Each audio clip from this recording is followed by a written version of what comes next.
बिस्मिल्लाहिर्रहमानिर्रहीम। अस्सलाम वालेकुम दोस्तों, I am Areed Saleem. Welcome to my YouTube channel Novel Orchid. कैसे हैं आप सब लोग? जी तो गाइस, आज हमने रीड करनी है अपने नावल की 10वीं एपिसोड। तो उससे पहले अगर आपने मेरे चैनल नावल ऑर्चिड को सब्सक्राइब नहीं किया, सब्सक्राइब कर लें, साथ में बेल आइकन भी प्रेस कर लें ताकि आने वाली वीडियो आपको मिलती रहे। वीडियो को लाइक शेयर कमेंट करना मत भूलें। और यार बार बार ना भी ना पूछा करो। जो मेरे रेगुलर लिसनर है वो तो नहीं पूछते, लेकिन जो न्यू लिसनर्स आते हैं वो पूछते हैं नावल का नाम बता दे, नाम बता दे। आपको पता तो है मेरा रूल सेट किया अब नावल का नाम मैं लास्ट एपिसोड में रिवील करती हूँ। उसी सुनी जो इंजॉय करो। तो लास्ट एपिसोड ਦੇ ਵਿੱਚ सुनना लग जाएगा पता। तो खैर आए पढ़ते हैं नावल अपना। बाकी आवाज़ मैं अभी थोड़ी देर पहले सो के उठी हूँ। सो के की ड्रामा ही करके उठी हूँ कसमें। कभी कोई आवाज़ कान च पैंदी तो फिर अख खोल जाती। बंदे की वैसे नींद इतनी भी हल्की नहीं होनी चाहिए। ऊपर से मेरे ना ये शोल्डर में इतनी ज़्यादा पेन हो रही है, मतलब ना शोल्डर वो मसल पता नहीं वेन पे वेन चढ़ी हुई है, क्या हिसाब किताब हुआ है। मैं लैपटॉप वगैरह यूनिवर्सिटी पे लैपटॉप आ गई थी, शोल्डर पे डालती हूँ। पापा तो मेरे कह रहे उस वजह से हुआ, पता नहीं आज सुबह से दर्द बड़ी ज़्यादा हो रही है। तो खैर मेरे तो नेवर एंडिंग दुख है छोटे छोटे जो नहीं मुक सकते। तो आज अपन नावल पढ़ी है। आबरू अपने कमरे में मौजूद खिड़की से बाहर काम करते मुलाजमीन को देख रही थी जब सलमा इसके पास सिकंदर शाह का पैगाम लेकर आई। बीबी जी, इसकी हरकत ना करने पर सलमा ने फिर पुकारा। मैं नहीं आ रही, सर्द लहजा। लेकिन बीबी जी, तुम्हें एक बार कहीं बात समझ नहीं आती? सलमा, जाओ और कह दो अपने साहब को कि आबरू जमान नहीं आ रही। जी बीबी जी। वो सलमा पर चीखी तो इसने जाने में आफियत जानी, जबकि आबरू बगैर खौफ ख़तर अपनी साहब का पोजीशन में खड़ी होगी। आज इसका दिल बगावत करने पर आमादा था। वह चंद लम्हे ऐसे खड़े रहने के बाद कमरे से बाहर आके इसका रुख शाह पैलेस की दूसरी मंजिल की जानिब जाती सीढ़ियों की तरफ था। आबरू जमाने पड़े ना जो नाजरी तैयारी करने के चक्कर च।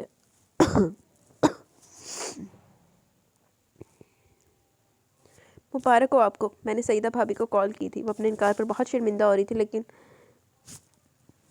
मैंने इन्हें अपने तरीके से समझा दिया। बहुत खुश हो रही थी और इस इतवार को अपने घर आने की दावत दी है। ज़हरा बेगम शाहनवाज साहब के लिए चाय लेकर भी अपने कमरे में आई थी। इन्होंने चाय कुर्सी के पास रखी, तपाई पर रखते इन्हें सईदा बेगम का फ़ोन का बताया और वॉल्विंग चेयर पर बैठे पुष्ट से टेक लगाए आंखें मूंद रखी थी, जबकि कुर्सी आगे पीछे हरकत करी थी। लैमिन एक गल का जवाब दो यार, सिर्फ बुढ़ियाँ जाकर रिश्ते पक्के करके आ गई, बंदे ने कोई नहीं जाना, कुछ नहीं कितने करना, तोड़ फिटे हाल। फिर अभी अगर इस दावत पे भी ना ये बगैरत किस्म का बंदा गया।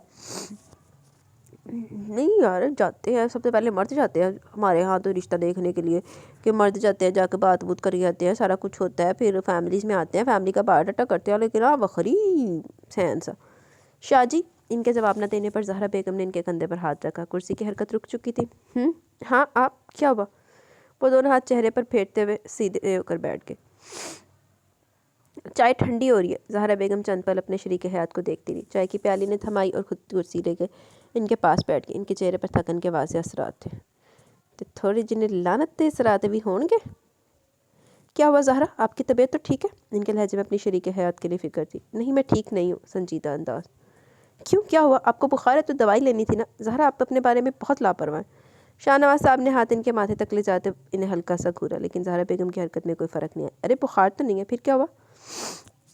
वो इनके दोनों हाथ अपने हाथों में ले चुके थे। जब आप ठीक नहीं हैं तो मैं कैसे हो सकती हूँ? लहजा पस्त और शिकस्ता था।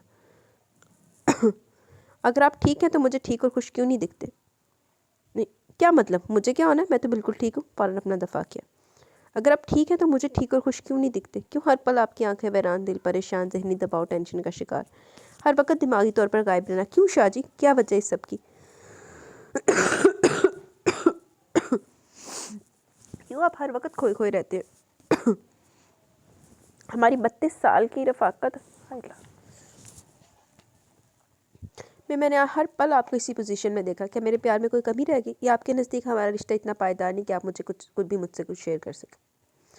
ज़हरा बेगम के लहजे में आंसू की आमेज़िश थी। नहीं ज़हरा, आप ऐसा क्यों कह रही हैं? मुझे आपसे कभी कोई शिकायत नहीं रही। आपने मुझे हमेशा खुद से बढ़कर चाहा है, हालांकि मैं इस काबिल नहीं सी।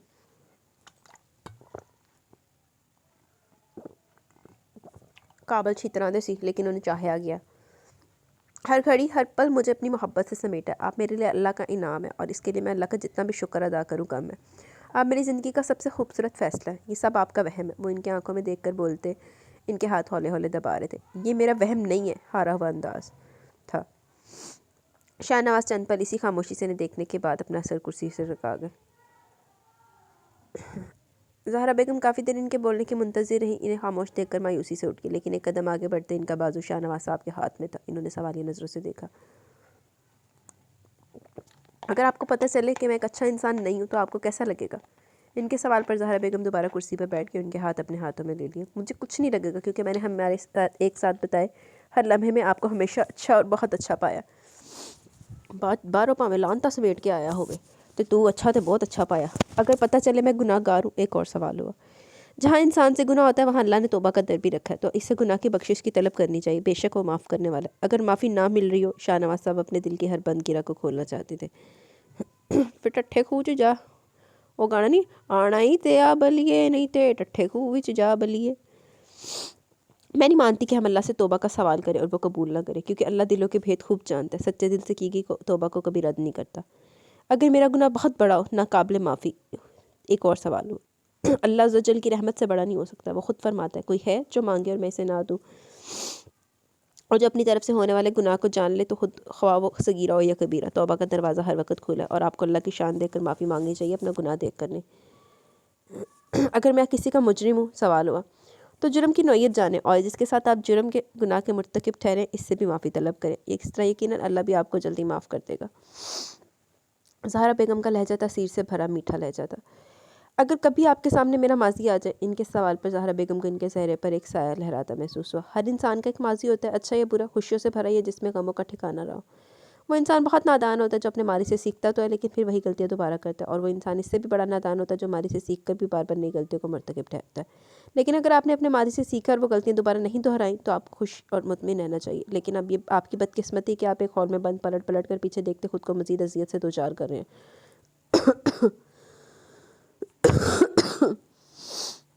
अगर इंसान खुद को सिर्फ माजी में गुम कर लेता और पीछे की तरफ देखना ही मकसूद होता तो अल्लाह ताला के लिए सर के पिछले हिस्से पर आंखें लगाना कोई मुश्किल नहीं था।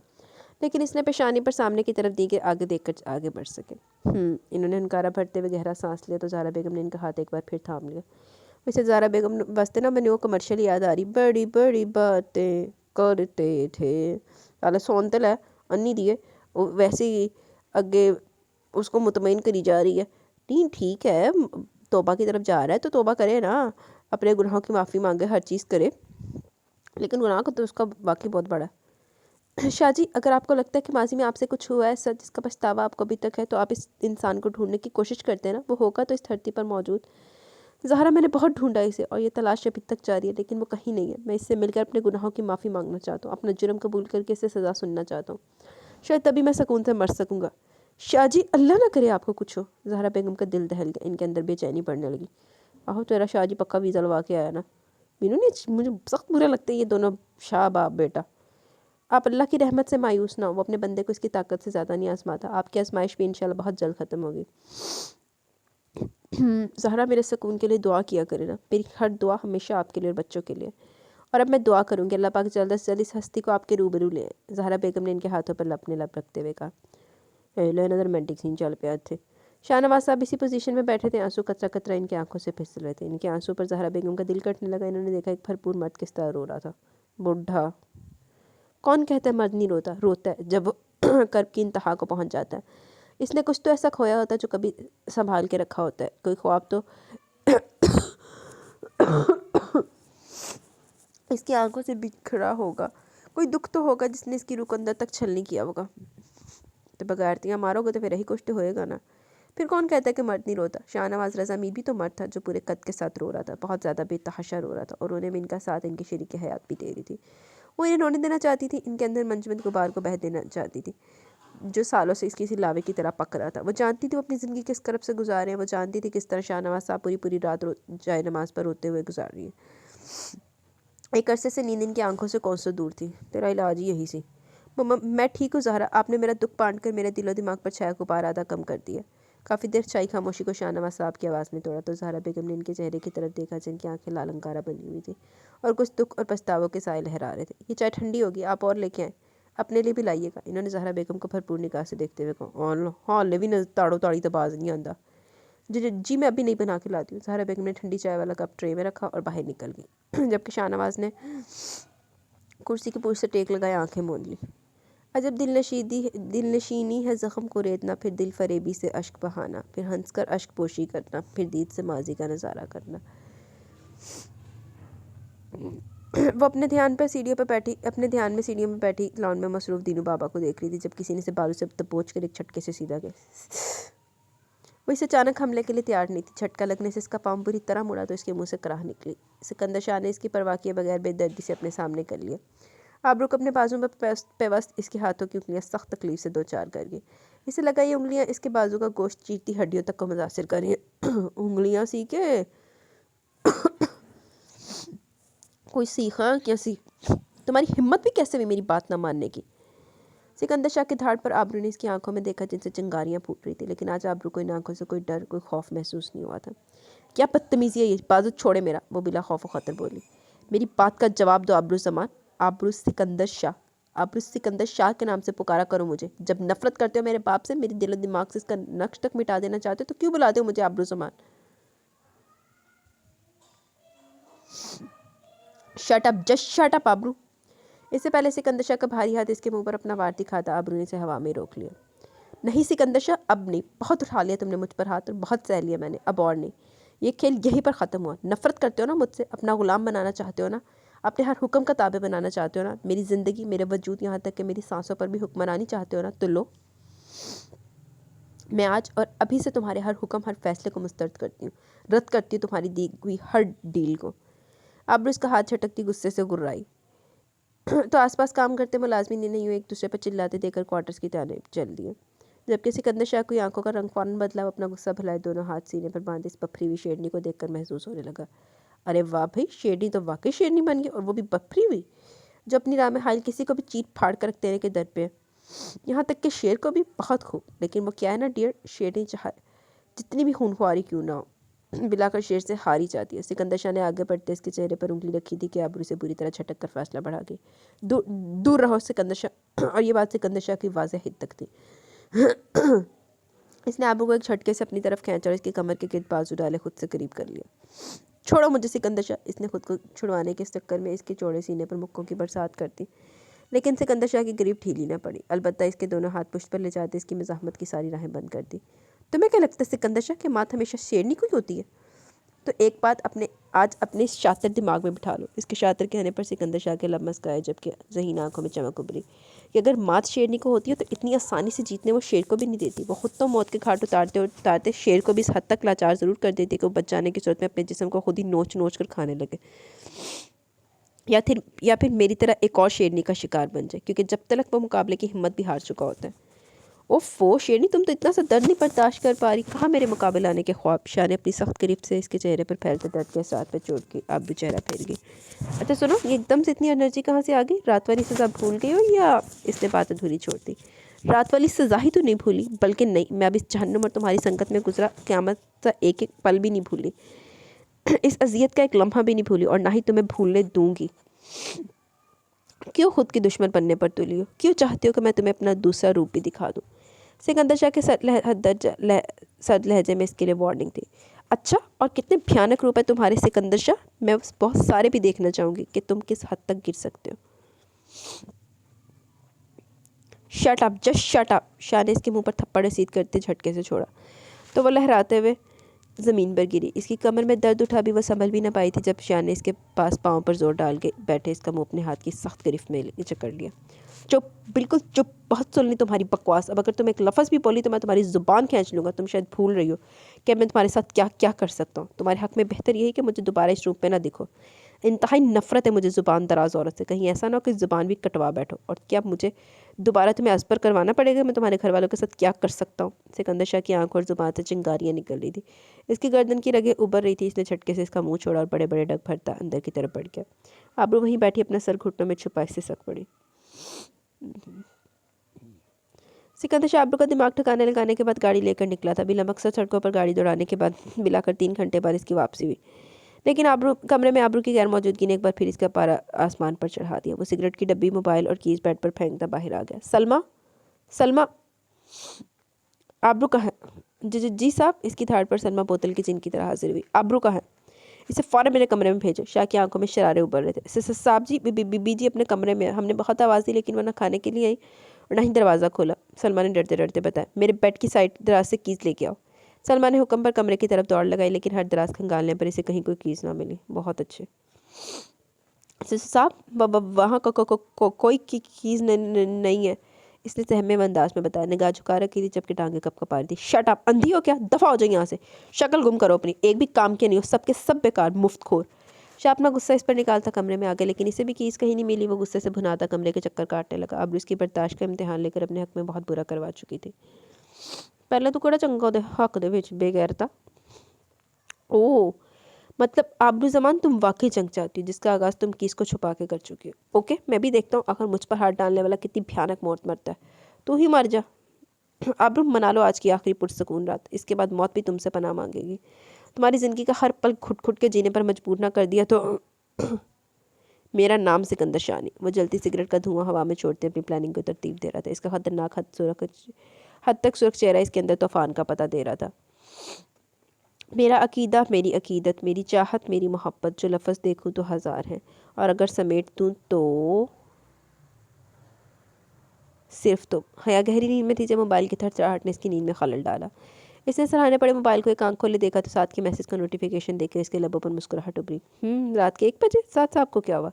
इसने व्हाट्सएप ऑन किया तो साथ की तरफ से भेजी शायरी पढ़कर इसका दिल धड़कने लगा। कैसा लगा? वो इन खूबसूरत लफ्ज़ों के इजहार में खोई थी जब इसे ऑनलाइन देखते होते देखकर फ़ौरन साथ का मैसेज आया। क्या? इसने अनजान बनते कुछ देर बाद रिप्लाई किया। साथ, मेरे प्यार का इजहार। हाँ ठीक है। इस जवाब पर वह दिल में साथ की मतवक्का सूरत देखकर मुस्कुरा दी। व्हाट? बदज़ोक? सिर्फ ठीक? साद ने कहा। तो और क्या कहूँ? हया ने लिखा। इजहार मोहब्बत के जवाब में इजहार मोहब्बत किया जाता है, ना कि रूखा फीका ठीक है। मैसेज के आते ही साथ की कॉल आने लगी जिसे हया ने बहुत सहूलत से काट दिया। क्या मसला है? कॉल उठाओ, गुस्से वाले इमोजी के साथ साथ ने कहा। ओफो, मैं कॉल नहीं उठा सकती, आपने खुद ही तो कहा था। हया ने जवाब दिया। क्यों नहीं उठा सकती? और मैंने कब क्या कहा? आपने कहा था कि शादी से पहले दुल्हन को ना देखने से इस पर बहुत रूप आता है। हया ने इसकी कुछ दिन पहले कहीं भी बात की याद दहानी करवाई। ओ, मतलब मैडम मिलना चाहती हैं? साद ने हंसते हुए जवाब दिया। जी नहीं, ज़्यादा खुशफहमी भी नहीं अच्छी नहीं होती। मैं मिलना तो दूर की बात, आपसे कॉल पर बात भी नहीं करूँगी। इसने बहुत बेदर्दी से साथ के अरमानों पर पानी फेरा था। क्यों? ये क्या फजूल मंतक है? क्योंकि लड़की की आवाज़ भी लड़के के कानों तक ना पहुँचे, इससे लड़की पर और ज़रा टूट कर रूप आता है। सो आज आपकी आखिरी चैट का जवाब दे रही हूँ, इसके बाद नो मैसेज। व्हाट? तुम्हारा दिमाग ख़राब है क्या? और ये किस अजीम हस्ती का बेकार फरमान है कि लड़की का शादी से पहले बकौल तुम्हारे अपने उनसे बात ना करने से दुल्हन बनकर इस पर टूट कर रूप आएगा? साथ के मैसेज पर हया के मुंह से हंसी का फवारा छूटा। वो अजीम हस्ती मैं खुद हूँ, इसने टाइप करके सेंड कर दिया। तभी मैं भी कहूँ, इतना उल्टा फजूल और बेकार सिर्फ एक दानिशमंद औरत ही सोच बोल सकती है। साथ को सच में इसकी बात पर गुस्सा आ रहा था।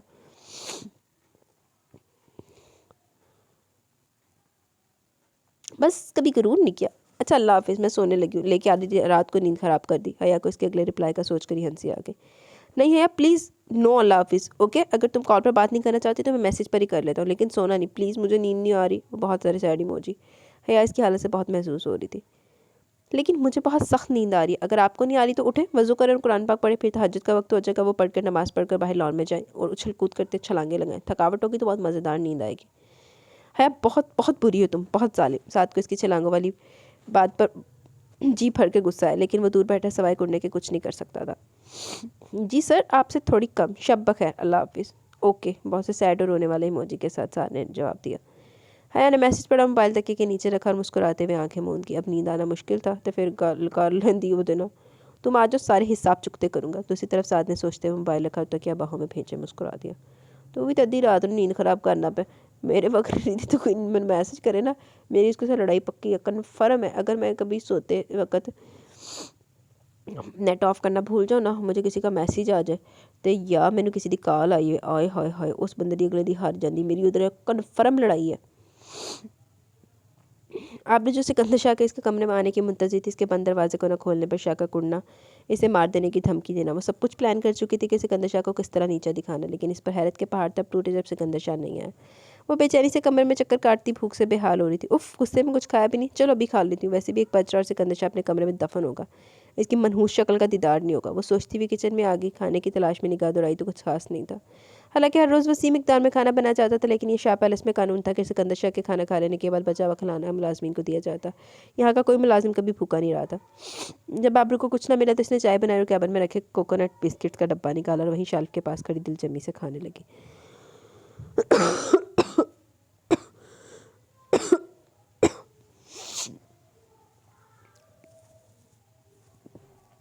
सिकंदर शाह लॉन में रखी चेयर पर बैठा सिगरेट नौशी के मज़े ले रहा था जब इसकी निगाह किचन में जलती बत्ती पर पड़ी।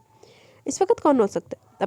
इसने बचा हुआ सिगरेट ज़मीन पर फेंक और अपने जूते से मसलता अंदर की जाने बढ़ गया। किचन की तरफ निगाह की तो शेल्फ की तरफ रुख मोड़कर खड़े वजूद को देखकर पहले तो हैरत हुई, फिर कुछ सोचते हुए बेसाख्ता लब मुस्कुरा दी। इसने देखा आबरू जल्दी जल्दी हाथ चलाती, यकीनन कुछ खा रही थी। काले रंग की ढीली ढाली शर्ट और सफ़ेद शलवार पहन रखी थी। काले रंग का दुपट्टा भी कंधे पर रखा था। पुष्ट पर बिखरे लंबे सिल्की घने बालों का आबशार कैचर में मकीद था। फजूल सी मनसूबा साजी पर एनर्जी ज़ाया करने के बजाय अगर वक्त पर डिनर के लिए आ जाती तो इस वक्त कम से कम बिस्किट से तो भूख ना मिटानी पड़ती। अपने पीछे आती आवाज़ पर आबरू को चाय की तरफ ले जाता बिस्किट चाय में गिर गया। इसकी आंखें खौफ से फैल गई जबकि टांगों में थरथराहट शुरू हो गई। वो जो समझी थी सिकंदर शाह सो चुका होगा, लेकिन यूँ अचानक, मतलब वो ठीक कहता है, मेरी एक हरकत पर नज़र रखता है। इसने आंखें ज़ोर से नीचे दिल को मामूल पर करने की कोशिश की। आखिर इस डायनासोर का सामना भी तो करना था और वो खुद को कमज़ोर जाहिर नहीं करना चाहती थी। वो मुड़ी तो अपने बिल्कुल पीछे खड़े सिकंदर शाह को देखकर एकदम उछलकर पीछे हुई, जिससे पीछे पड़ी चाय की प्याली गिरी और चाय शेल्फ पर डोलती फर्श पर गिरने लगी। क्या हुआ, डर गई? सिकंदर शाह ने इसकी हालत से महसूस होते मजीद फासला मिटाते इसके दोनों तरफ शेल्फ पर हाथ रखती है। क्या बदतमीजी है ये, मम्मा मेरा रास्ता छोड़ो। आबरू ने दोनों हाथ इसके सीने पर रखे से पीछे धकेलना चाहा, लेकिन शाह ने इसकी कोशिश को नाकाम बनाते दोनों हाथ चकड़ लिए। रास्ते में तो तुम आई हो मेरे, मिसेस आबरू सिकंदर शाह। मैं तो सीधा सीधा ही चलने वाला था, मोड़ काटने पर मजबूर तो तुमने किया, और मैंने क्या बताया था कि तुम जो मुझे मुड़ने पर मजबूर करे वो अपनी ज़िंदगी से हाथ धो बैठते। इसके सर्द लहजे से आबरू को खौफ आने लगा। इससे पहले वो कुछ बोलती, शाह ने इसके होंठों पर उंगली रखती वो फ़ौरन निगाह फेर गई। क्यों बिला मकसद अपने छोटे से दिमाग को थकाकर मुझसे मुकाबले पर उतरना चाहती हूँ? इसका इशारा शाम और रात का इसका कमरा बंद करने की तरफ था। क्यों मुझे मजबूर करिए मैं तुम्हारे जिस्म में चलती सांसों को रोक दूँ, तुम्हारी रूह को वजूद से रहाई दे दूँ? वो नजरीस के चेहरे पर गाड़े बोलता आबरू को सहमने पर मजबूर कर गया। तू अब्बा लगना ना, बेगैरत आदमी, लेकिन तुम चाहते हुए भी मुझे मेरी सांसों से महरूम नहीं कर सकते। इसके जवाब पर शाह को वाकई इसके दिमागी खलल का शुबा हुआ। ओह, यानी इतनी खुशफहमियाँ, चलो भी पूरी कर देता तुम्हारी ये ख्वाहिश भी। इससे पहले आबरू इसकी बात का मतलब समझती, अपने चेहरे के बिल्कुल पास लाइटर से निकलती आग की तपश इसके रुखसार को गर्मा गई। इसने आंखें ज़ोर से मींची लेकिन हरकत ना की। नहीं सिकंदर शाह, तुम मुझे क्या मेरे घर वालों को भी कोई नुकसान नहीं पहुंचा सकते, क्योंकि मेरे घर वालों को मजीद इतनी सी भी तकलीफ देने का सोचा भी तो मैं अपनी जान लेने से गुरेज नहीं बरतूंगी, और मेरी मौत से तुम्हें कोई फ़ायदा नहीं होने वाला, क्योंकि तुम्हारा बदला ऐसे कैसे ही रह जाएगा। और फिर तुम हारे हुए जवारी की तरह या तो पागल हो जाओगे या फिर अपनी जान ले लोगे। लेकिन ये तय कि तुम शेरनी को नहीं मार सकते, क्योंकि इस मुकाबले के आखिर में शेर की हार भी यकीनी है। आबरू बगैर किसी खौफ के इसकी आंखों में आंखें डाले बोलती से लाजवाब कर गई। सिकंदर शाह के चेहरे पर मुस्कुराहट रेंगी। इसने लाइटर बंद करके ट्राउज़र की जेब में डाला। इसने आग की तपश से झुलसते इसके गाल पर हाथ रखना चाहा तो आबरू पीछे की तरफ बित गई, लेकिन अगले लम्हे शाह ने इसके बाल मुट्ठी में जकड़े इसका चेहरा बिल्कुल पास कर लिया। वाह, दाद देनी पड़ेगी शेरनी के दिमाग की, बहुत आगे की सोच रहा है, लेकिन सॉरी यार, मेरे दिमाग तक रसाई फिर भी नहीं कर सका। मुझे अपने प्लान से हटती हुआ कोई भी चीज़ें या इंसान सख्त नागवार गुजरते हैं। तो अब आदत डालो सिकंदर शाह, क्योंकि अब सब कुछ वैसा ही होगा जो तुम्हारी तबीयत तुम्हारे दिलो दिमाग के लिए नागवार होगा। Shut up, just shut up, बहुत होगी तुम्हारी बकवास। इसने आबरू को थप्पड़ रसीद किया तो वो लहराती हुई फर्श पर जा गिरी। इसे लगा थप्पड़ की शिद्दत से इसका दिमाग माफ़ कर दिया। इसके कान और चेहरे से धुआं निकलने लगा, जबड़ा भी अपनी जगह से हिल गया। सिकंदर शाह क्या और कब से बोल रहा था, इसे कुछ सुनाई नहीं दे रहा था। मेरे लिए कॉफ़ी बनाओ। काफ़ी देर बाद वैसे बाजू से पकड़कर खड़ा करते हुक्म देने लगा। मैं नहीं बनाऊंगी, आबरू ने साफ इनकार कर दिया। तुम कॉफ़ी बनाओगी, मैं अपने तरीके से बनवाऊँ। फासला मिटाते इसके चेहरे पर झुका, कानों में सरगोशी की तो आबरू इसकी धमकी पर काम की। हटो, पीछे बनाती हूँ। इसे हटाती चूल्हे की तरफ मुड़ गई। गुलगढ़, जब मेरी हर बात मानना तुम पर लाजिम है तो नाहक अपनी ज़ुबान की वजह से अपना नुकसान करवा बैठती हो। वो किचन में रखी कुर्सी पर फैल कर बैठा इसका तमस्कर उड़ा रहा था। इसने टांगे बिल्कुल सीधी की हुई थी। आबरू बगैर जवाब दिए कॉफ़ी बनाने लगी। कॉफ़ी, आबरू ने कप इसकी तरफ बढ़ाया तो सिकंदर शाह ने उंगली से सामने पड़ी मेज़ की तरफ इशारा किया, यानी बोलना तो हीन था। आबरू ने कप मेज़ पर रखते हुए जानबूझ के इसके पाँव से पाँव टकराया, जिससे गर्म कॉफ़ी का कप पूरे का पूरा सिकंदर शाह पर गिर गया। औच, नॉनसेंस, अंधी हो क्या? वो हड़बड़ा के से दूर धकेलता फ़ौरन खड़ा हो गया। गर्म कॉफ़ी ने इसके हाथ और शर्ट के अंदर सीने तक को झुलसा दिया था। वैसे खूनख्वार निगाहों से घूरता शर्ट को फाड़ चुका था और सिंह खोले हाथ नीचे रखकर जलन को कम करने लगा। इसे यूँ तकलीफ में देकर आबरू को रूह तक तमानियत हुई, लेकिन चेहरे पर दुनिया जहाँ की मस्कीनत तारी करते बोली, देखिए मेरा कोई कसूर नहीं, सारा कसूर आपके पाँव का है। तुम इससे पहले सिकंदर शाह अपने जारहाना रूप में इसकी तरफ बढ़ता इसने किचन से दौड़ लगाई और बाहर निकलते किचन का ऑटोमेटिक डोर बाहर से लॉक कर दिया। आबरू दरवाज़ा खोलो, मैं कह रहा हूँ दरवाज़ा खोलो आबरू जमान, वरना मुझसे बुरा कोई नहीं होगा, जान ले लूँगा तुम्हारी। सिकंदर शाह दरवाजे को ठोकरें मारते इसे धमकियाँ भी दे रहा था। वो तो तुमसे बुरा इस दुनिया में होना भी कोई नहीं सिकंदर शाह, और नहीं खोलूँगी दरवाज़ा, अंदर ही सारी रात मच्छर के साथ बैडमिंटन खेलो, मुझे सोच सोच कर जलो कूड़ो। और हाँ, जब किसी से मामूली सी भी गलती हो तो तुम इसे सज़ा देते हो ना, तो अब गलती तुम्हारे पाँव की है, बेशक काट दो, और अब दरवाज़ा सुबह सलमा ही खोलेगी। माँ सदके जाए आबरू एडी जवान चल पई, चल चंगी गल है, इन कोई होर कोई पक दी, अच्छा किया पक दी कॉफ़ी सुट्टी, स्वाद आ गया कसमें। आबरू में आखिरी बार कह रहा, दरवाज़ा खोलो डैमेट। सिकंदर शाह गुस्से से पागल हो रहा था, इसका बस नहीं चल रहा था वो आबरू को तहस नहस करते। और मैं भी आखिरी बार बता रही हूँ कि दरवाज़ा अब सुबह ही खोलेगा, मैं जा रही हूँ सोने, तुम ही मच्छरों के साथ आंख मचोली खेल लेना, अपनी हसरतें उनसे ही पूरी करना, स्वीट ड्रीम्स। आबरू इसकी हालत से हुज़ उठाती मुस्कुराती कमरे से निकल गई। सिकंदर शाह ने फरीद को कॉल की थी, जिसने बाहर से दरवाज़ा खोला। अपने साहब को यूं किचन में बंद देखकर इसने हैरत के शदीद झटके लगे, जबकि सिकंदर शाह दरवाज़ा खोलते गुस्से से खोलता कमरे में आके। होना और ये हरकत साहब की शेरनी की हो सकती है, वाह है तो छोटी सी लेकिन काम बड़ा उम्दा कर गई। अब मुझे यकीन हो चला कि बहुत जल्द इस अड़ील घोड़े की सारी लगामें कस लेगी। फरीद अपने साहब की हालत पर मुस्कुराते हुए क्वार्टर की तरफ चल गया, तो एक बार सामने से मुस्कुराते मुस्कुराहट सेट करेगा। हया और साथ की शादी 2 माह बाद तय पाई। वक्त गुजरने के साथ साथ दोनों तरफ तैयारियां भी शुरू हो गई। आयरोज़ बाजारों के चक्कर हिमेशा भी हया को शॉपिंग कराने में पेश थी। इसने हया को देखती साथ की पसंद को सराहा। इसने हया को साथ ले जाकर इसके लिए हर चीज़ इसके बढ़कर एक खरीदी। हया को भी खुश मिजाज थोड़ी सी शरारती सी रिमशा बहुत पसंद आई। इनका अक्सर साथ देने के लिए ऐसे भी मौजूद होता। इस दिन के बाद से साथ से कतई ताल्लुक था।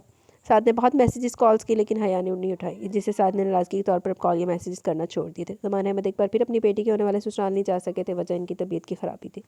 डॉक्टर ने इन्हें सफ़र से मना किया हुआ था। आज एहसन आया था और इन्हें बेहतर महसूस करके इन्हें लाल हवेली ले जाने का प्लान बना लिया। पहले तो ज़माने अहमद ने दूर सफ़र से इनकार कर दिया, लेकिन सबके समझाने और इसरार पर वो जाने के लिए मान गए। अब वो और सईदा बेगम एहसन के साथ इसकी गाड़ी में लाल हवेली जा रहे थे। चलो हुन भी बड़ी गल है, राज खोलन लगा।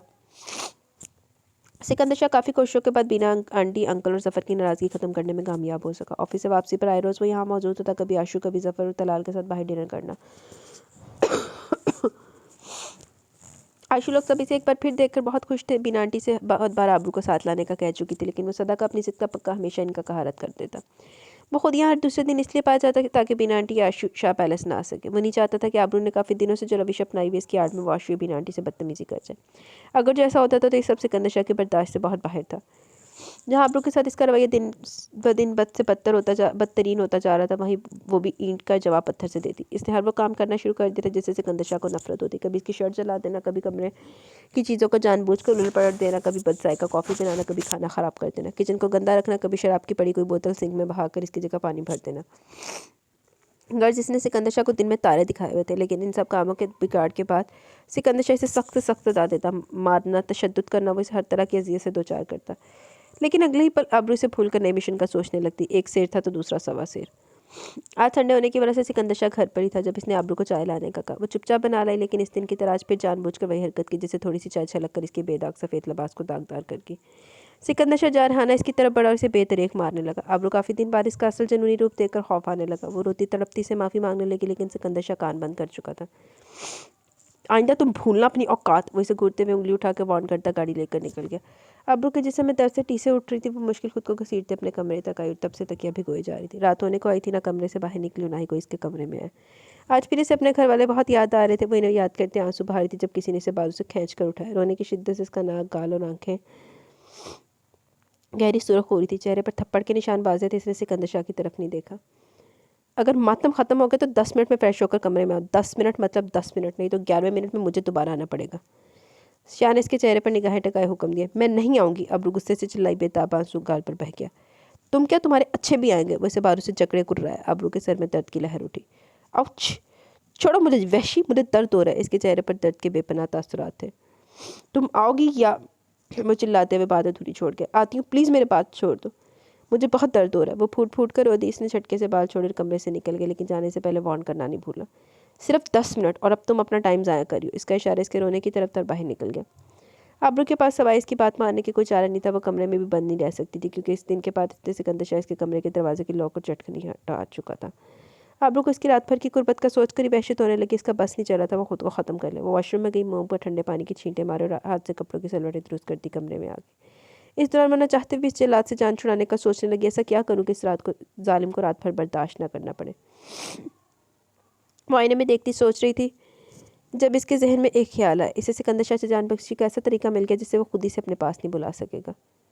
कमरे में बुलाना चाहते हो ना, मैं क्यों बर्दाश्त करूँ रात भर असीयत। बहुत शौक है ना मुझे बेबस करके अपनी हवस मिटाने का। आज नहीं कर सकोगे अपना शौक पूरा। इसके चेहरे पर मुस्कुराहट के लिए बाहर लॉन में आ गई। इसका रुख सुल्तान चौकीदार की तरफ था।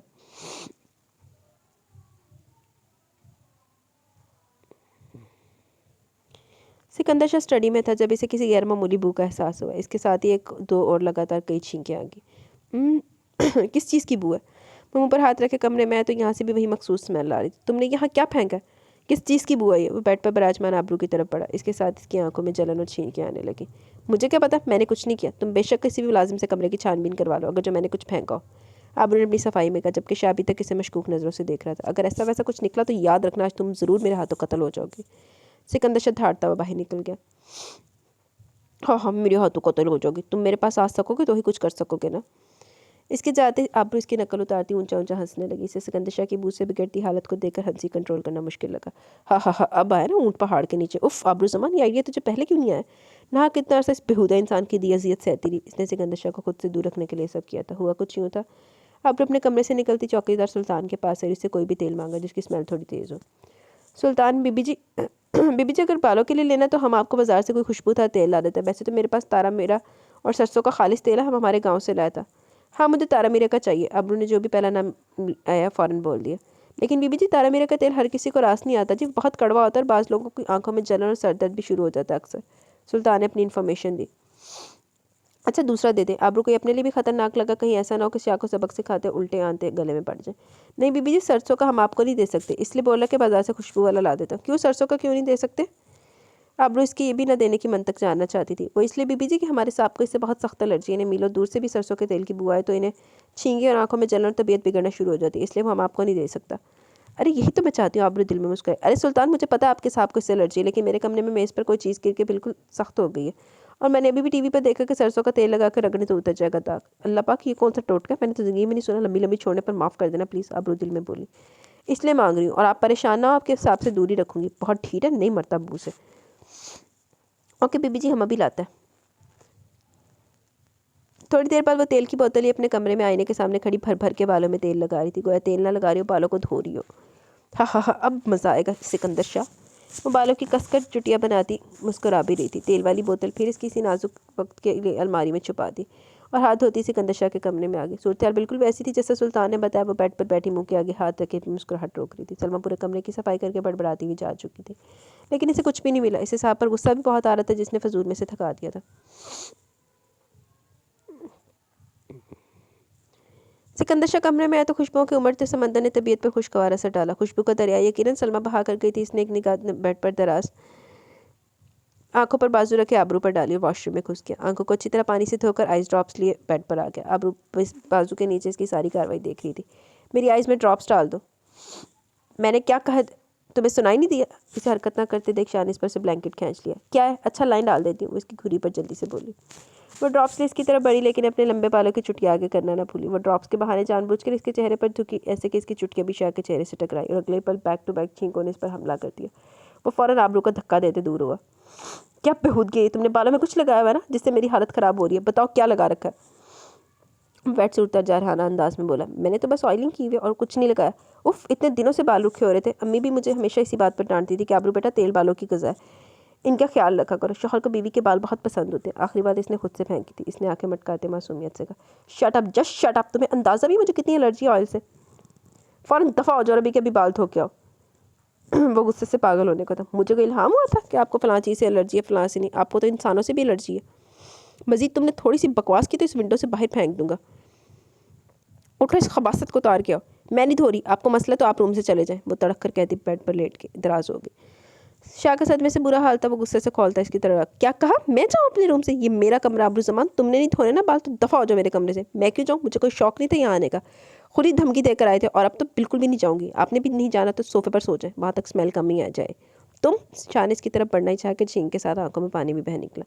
तुम्हें नहीं छोड़ूंगा, मना लो अपनी खैर। सिकंदर शाह गुस्से से खोलता इसे धमकी देता कमरे से बाहर निकल गया। हाँ हाँ हाँ, बड़ा है, 10 मिनट में कमरे में आ जाओ। इसकी नकल उतारते हंस दी। शोखा, खड़ूस, बदतमीज, छिछोरा कहीं का।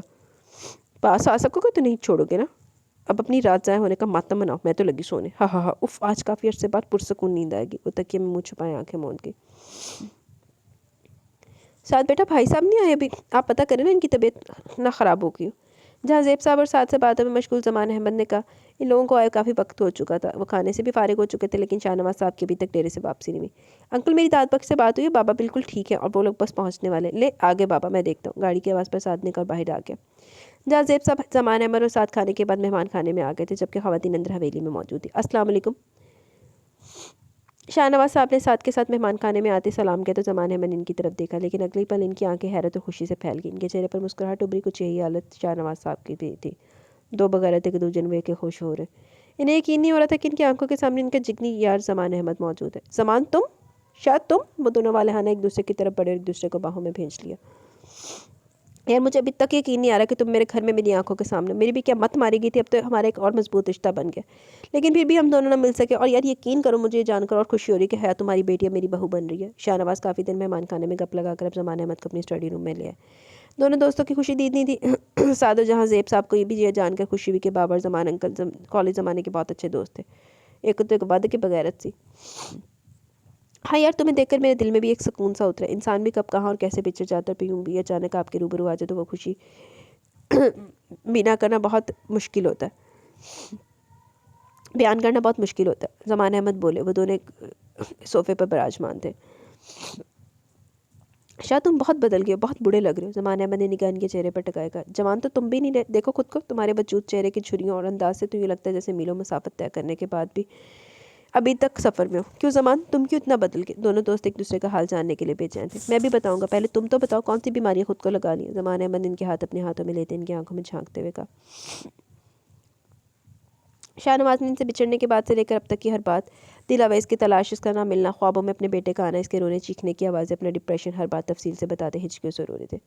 ज़मान, अगर वो दोनों मुझे ना मिले तो मैं पागल हो जाऊंगा। मैं कहाँ, किस जगह, किस कोने में ढूंढूं इन्हें? मैं इनसे अपनी की गई ज़्यादतियों की माफ़ी मांगना चाहता हूँ, अपने निगाहों की सज़ा सुनना चाहता हूँ। ज़मान, तुम्हें भी पता है ना हमारा निकाह असली हुआ था। हमने झूठ बोला था दिल अवैस से कि निकाह छूटा, और वो पगली नहीं ज़मान, वो बहुत वाकई मासूम थी। कितना रोई थी, तड़पी थी, मुझसे अपनी और बेटे की ज़िंदगी की भीख मांगी थी। वो ये क्यों नहीं जान सकी कि निकाह छूटा कैसे हो सकता है, जबकि निकाह ख्वाह खुद इसकी तरफ से था। क्यों ज़मान, क्यों किया मैंने ऐसा? पता है, इसकी रोती आंखें मेरी आंखों के सामने से हटती नहीं। मैंने बहुत जुल्म किया इस पर, बहुत। अपने खून, अपने वारिस तक को जंगली जानवरों की खुराक बनने के लिए छोड़ा था।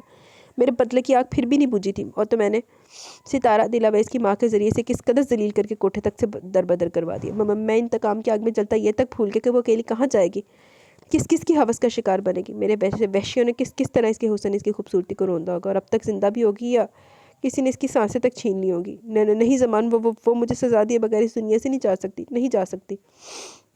शाहनवाज फूट फूट कर रोते अपने हर जुर्म का इतराफ़ कर रहे थे। इनका पूरा वजूद क्योंकि जद में था, जबकि ज़मान बिल्कुल गुमसुम गया, जिसम में जान बाकी ना हो। लेकिन नहीं, आंखों से जारी सैलाब जिंदा होने का गवाह था। मार जाओ दोनों जने बेगैरत। ज़मान, इससे पहले शाहनवाज कोई और सुर फूंकते ज़मान अहमद की आवाज़ कहीं दूर हलक से उभरी, जैसे बोलने के लिए न जाने कितनी ताकत दरकार हो। शाह, तो तुम परेशान ना हो। जावियर अपना हर बदला बहुत ईमानदारी से पूरा कर रहा है। बेहस्त लहजा, शिकस्ता लहजा। कौन जावियर, और कैसा बदला? शाहनवाज के आंसू ठिठर गए, दिल की रफ्तार बढ़ने लगी।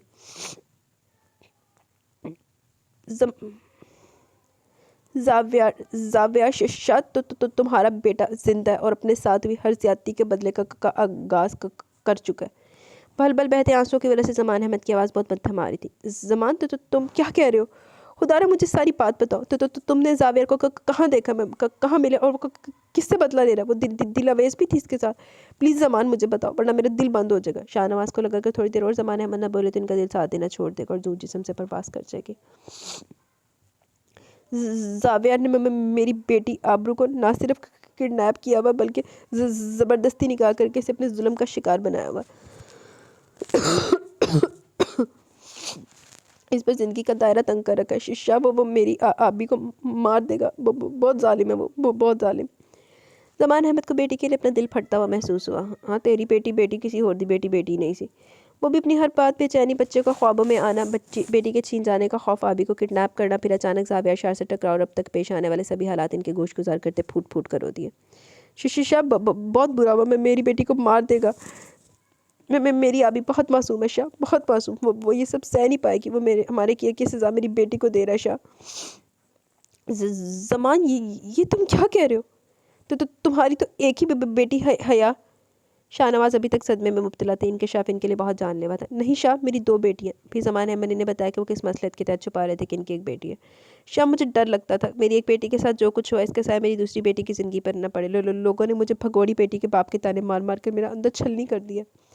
शाह, कौन बताएगा लोगों को कि घर से भाग गायब हर बेटी भगोड़ी नहीं होती भगोड़ी। शाह, मैं अपनी बेटी की जुदाई में मर जाऊंगा। ज़मान अहमद कितने बड़े दुख पर शाह को अपना दिल बंद होता महसूस हुआ। इन्होंने बेसाख्ता ज़मान अहमद को अपनी बाहों में भेज लिया। ज़मान, मुझे माफ़ कर दो मेरे भाई, ये सब किया धर्म मेरा। आज तुम्हारी बेटी भुगत रही है, मेरा एहसास जुर्म और बढ़ गया। मैं तुम्हारी बेटी का भी मुजरिम हूँ ज़मान, मुझे अल्लाह कभी माफ़ नहीं करेगा। दोनों दोस्त एक दूसरे के गले लगे रो रहे थे। दोनों के जुर्म, दुख, पछतावे मुश्तरका थे। दोनों दी बगैरतियाँ मुश्तरका सी। कितने लम्हे ऐसे बीत के दोनों एक ही सावे पर बैठे, बिल्कुल खामोश, लेकिन एक जैसी सोचों में गुम थे। ज़मान, में ये कहने का हक तो नहीं रखता कि सब कुछ ठीक हो जाएगा, लेकिन मैं तुमसे इतना वादा ज़रूर करता हूँ कि हया को हमेशा अपनी बेटी बना के रखूँगा। पहले तो हया मुझे साथ के हवाले से पसंद थी, अब अपनी बेटी अपने भाई की बेटी की हैसियत से और वो भी अजीज़ हो गई है। मैं कभी किसी दुख तकलीफ़ को इसे छूकर भी नहीं गुजरने दूंगा। और कुछ पल खामोशी के बाद बोले, आहो तो तकलीफ़ा दी करी जावे तो हया तुझी। और जहाँ तक आबरू बेटी की बात है तो मैं ज़ावियार से मिलकर इससे माफ़ी मांगूंगा। वो मुझे जो सज़ा देगा मुझे कबूल होगी। मैं अपनी बेटी के लिए रहम और खुशियों की भीख मांगूंगा। तो तुम कह रहे हो ना तुम्हें इसके घर का नहीं पता, ऑफिस का कब तो पता है ना? प्लीज़ मुझे बताओ, मैं कल इससे मिलूंगा। बोलते हुए शाहनवाज के आंसू भी बह निकले थे। नहीं शाह, तो तुम नहीं मिलोगे इससे। अगर तुम इससे मिले तो मेरी बेटी का और जीना हराम कर देगा। मैं इसे बहुत अच्छे से जानता हूँ शाह, वो बहुत ज़िद्दी है, बहुत जालिम। तुम बिल्कुल भी नहीं मिलोगे। ज़मान के चेहरे पर वाज़ेह खौफ था। ज़मान, खुदा के लिए मुझे पता बता दो मेरे बेटे का। मैं अपने ज़ावियार को मिलना चाहता हूँ। मेरा बेटा कैसा दिखता है? नहीं शाह, मैं तुम्हारे आगे हाथ जोड़ता हूँ, तुम इससे नहीं मिलोगे। ज़मान, तुम क्यों हाथ जोड़े? प्लीज़। ओके, जहाँ 33% इंतज़ार किया वहाँ ये सज़ा थोड़ी और काट लेता हूँ। अंकल, आंटी चलने का बोल रही हैं। अरे ये क्या, आप दोनों रो क्यों रहे हैं? काफ़ी देर बाद साथ दस्तक देता अंदर आया तो दोनों को आंसू बहाते देखकर फ़ौरन इस्तफसार किया। अरे बेटा, बस अपने माजी की बातें याद करते आंखें पीट के। ज़मान अहमद आंखें साफ करते बोले। वो दोनों संभल चुके थे। हाँ बेटा, चलो काफ़ी देर होगी। अच्छा शाह, तुम लाजमी आना, मैं इंतज़ार करूँगा। ज़मान अहमद उठे तो शाह साहब भी उठ के। हाँ भाई ज़रूर, हया बेटी को मेरा प्यार देना। हाँ ज़रूर। वो तीनों बाहर आके जहाँ ख़वातीन बैठक लगाए बैठी थी। फिर सबसे मिलने के बाद वो लोग एहसन के साथ वापसी के लिए रुकते सफ़र बांध चुके थे। ज़हरा बेगम ने हया और फ़हद के लिए तहाइफ भेजे। वापसी पर ज़मान अहमद जहाँ अपने जिगरी दोस्त को मिलकर खुश थे, वहीं एक दूसरे के दुख पर परेशान भी थे। जबकि दूसरी तरफ कुछ ऐसा ही हाल शाहनवाज साहब का भी था, लेकिन इनका एहसास गुनाह मजीद बढ़ गया था। सिकंदर शाह के ऑर्डर पर किचन में खड़ी इसके लिए स्पेशल लंच बना रही थी वो। सलमा भी इसकी मदद के साथ साथ बातों में मशगूल थी। कभी किसी बात का जवाब आबरू भी दे देती थी, किसी बात पर मुस्कुरा देती। इसकी तबीयत काफ़ी नासाज थी। शाह ऑफिस में था, लेकिन इसने लंच करने का कहा था। आबरू ने मिक्स सब्जी को अच्छे से मिक्स करते आँच हल्की करके दम दे दिया। सलमा खीर के लिए दूध डाल रही थी जब इसकी निगाह अचानक पेशानी मसलती आबरू पर पड़ी। इसकी आंखें बंद हो रही थी और चेहरे पर पसीने के कतरे नमूदार हुए। इससे पहले वो गिरती सलमा फ़ौरन इसकी तरफ बढ़ी। आबरू बीबी, आप ठीक है? क्या हुआ? इधर बैठे प्लीज़। सलमा ने कुर्सी नज़दीक करते से बिठा और पानी का गिलास इसके लबों से लगा। आबरू ने कटाकट पूरा गिलास एक ही सांस में ख़त्म कर दिया। बीबी जी और दूँ? सलमा के पूछने पर इसने इस बात में सर हिलाया।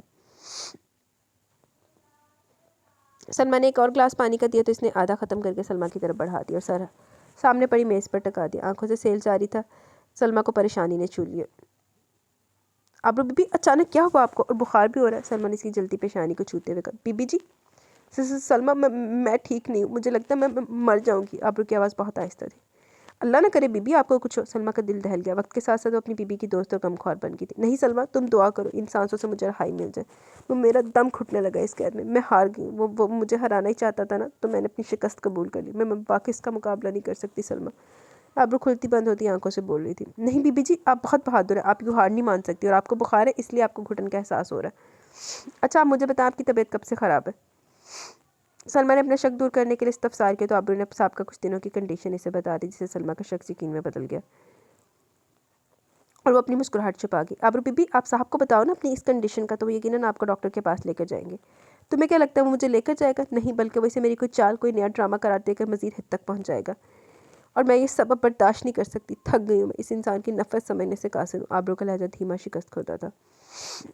आए बीबी जी, मैं आपको कमरे में छोड़ दूँ, आप आराम करें, मैं सब देख लूँगी। सलमा को इस पर तरस आ रहा था। नहीं, पहले खाना बना लूँ, वो बोली। मैं सब कर लूँगी बीबी, आप परेशान ना हो।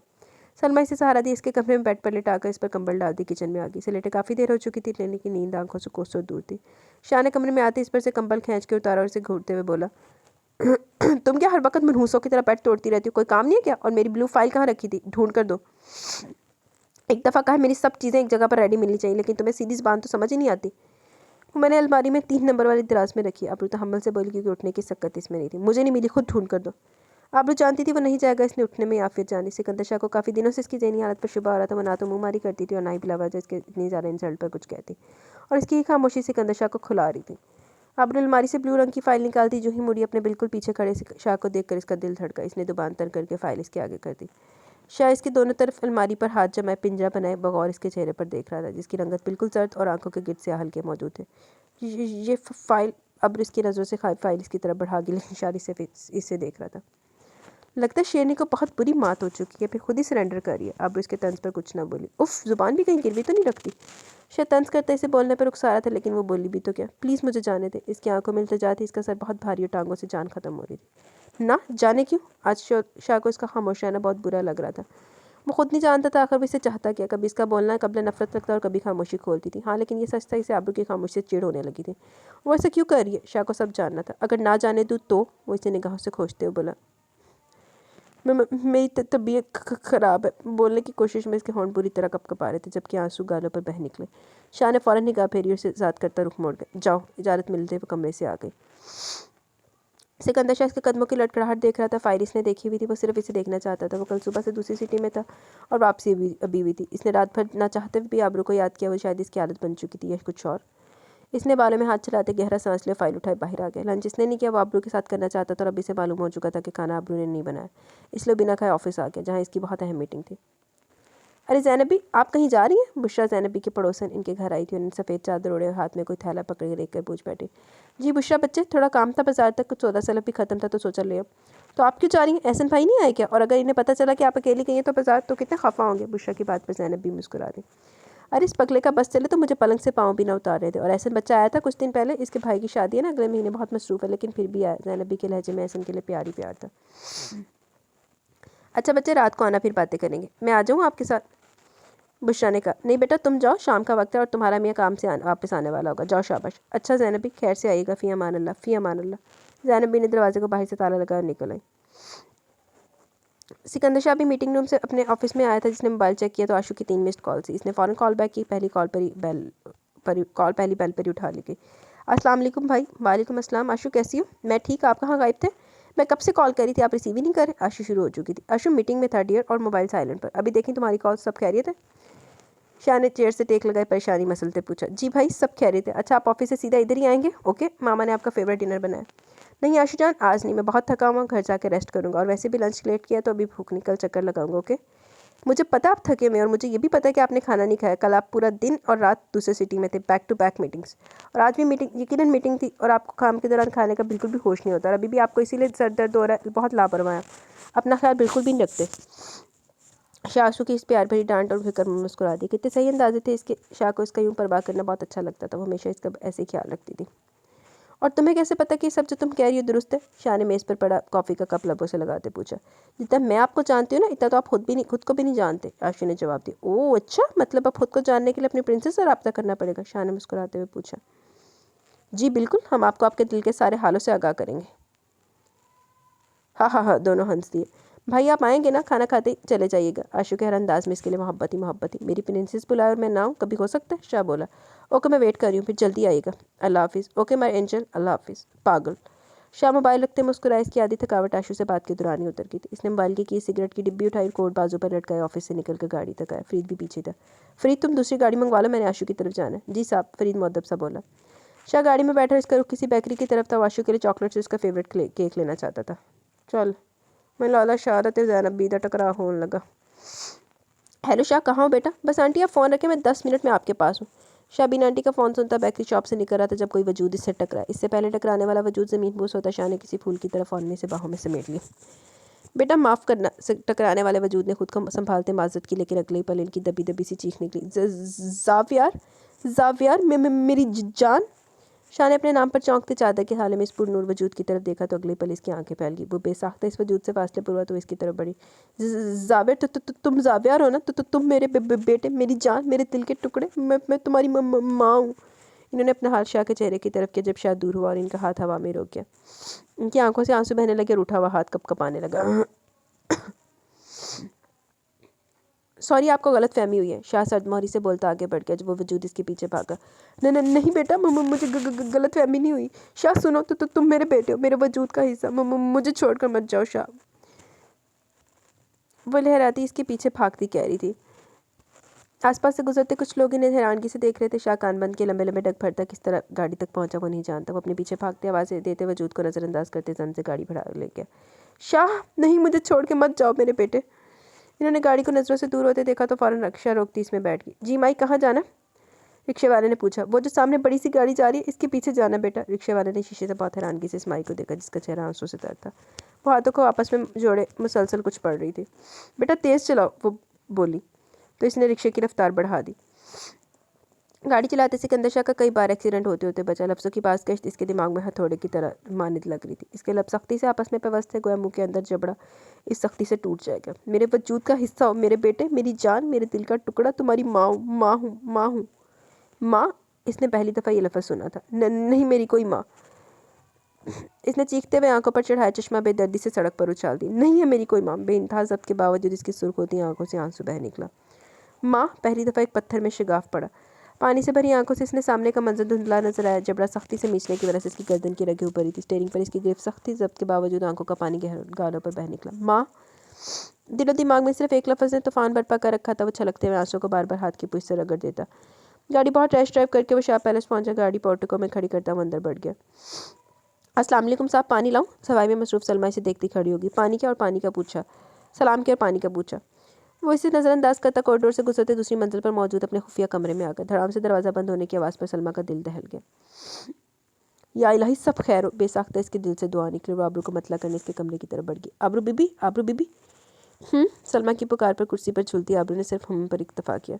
बीबी जी देखे ना, पता नहीं साहब को क्या हो गया। वो ऊपर इस कमरे में गए हैं जहाँ वो दिल खोल कर शराब पीता है। आबरू इसका जुमला काटती हुई बोली तो सलमा अपनी हैरत करना छुपा सकी। बीबी जी आपने देखा वो कमरा? तो आप प्लीज़ जाए ना, साहब को रोके। वो मुझे बिल्कुल भी ठीक नहीं लग रहे। आबरू के पूछे बगैर इसने सारी बात इसे बता दी। एक लम्हे के लिए कुर्सी की हरकत रुकी। आबरू ने इसे देखा, दोबारा सर कुर्सी से टिकाए झूलने लगी। आबरू बीबी, सलमा जो लोग हमेशा दूसरों के लिए घड़े खोदते हैं ना, एक ना खुद इसमें ज़रूर गिरते हैं। जो दूसरों को सिर्फ दुख, तकलीफ, अजियतें देना जानता हो, अपनी महरूमियों की आड़ में इनकी ज़िंदगी जीवन करता हो, वो खुद कैसे खुश और मुतमिन रह सकता है? कभी नहीं। इससे पहले सलमा कुछ कहती बाई शोर की आवाज़ पर बाहर भागी, जबकि आबरू का दिल एक लम्हे के लिए धड़का जरूर, लेकिन इसकी हरकत में कोई फ़र्क ना है। बीबी जी बाहर कोई औरत बहुत रो रही है, वो अंदर आना चाहती है लेकिन सुल्तान इसे अंदर नहीं आने दे रहा। 5 मिनट बाद वो सलमा इस फिर से हाजिर थी। चलो मैं देखती हूँ। आबरू इसके साथ बाहर आ गई, जहाँ गेट पर मौजूद कोई औरत रोते हुए बार बार हाथ जोड़ती अंदर आने की दरख्वास्त कर रही थी। सुल्तान कौन है ये? आबरू ने पास आकर पूछा तो इस औरत ने आबरू की तरफ देखा। बेटा खुदा के लिए मुझे अंदर आने दो।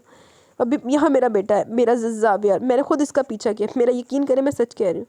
बीबी जी औरत कोई पागल है, यहाँ कोई बच्चा नहीं है, हम गेट पर था अंदर कोई भी नहीं आया, और ये ज़ावियार नामी इंसान का तो साया तक नहीं है यहाँ। फिर इसने कहाँ देख लिया? जाओ माई, दिमाग ना ख़राब करो। सुल्तान आबरू को वजाहत देता इस औरत से तड़क कर बोला।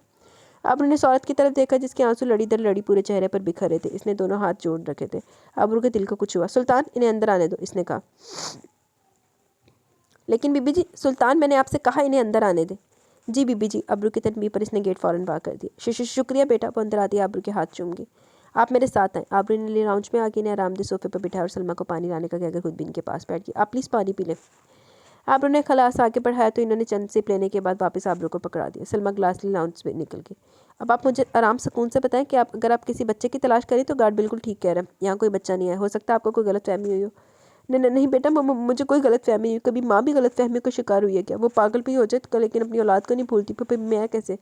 तुम मेरा यकीन करो बेटा, मेरा बेटा है, मेरा ज़ावियर। जो गाड़ी बाहर खड़ी है वो इसमें था, वो यहाँ ही है। वो बताते हुए अपना चेहरा हाथों में छुपाए फूट फूट कर रोती।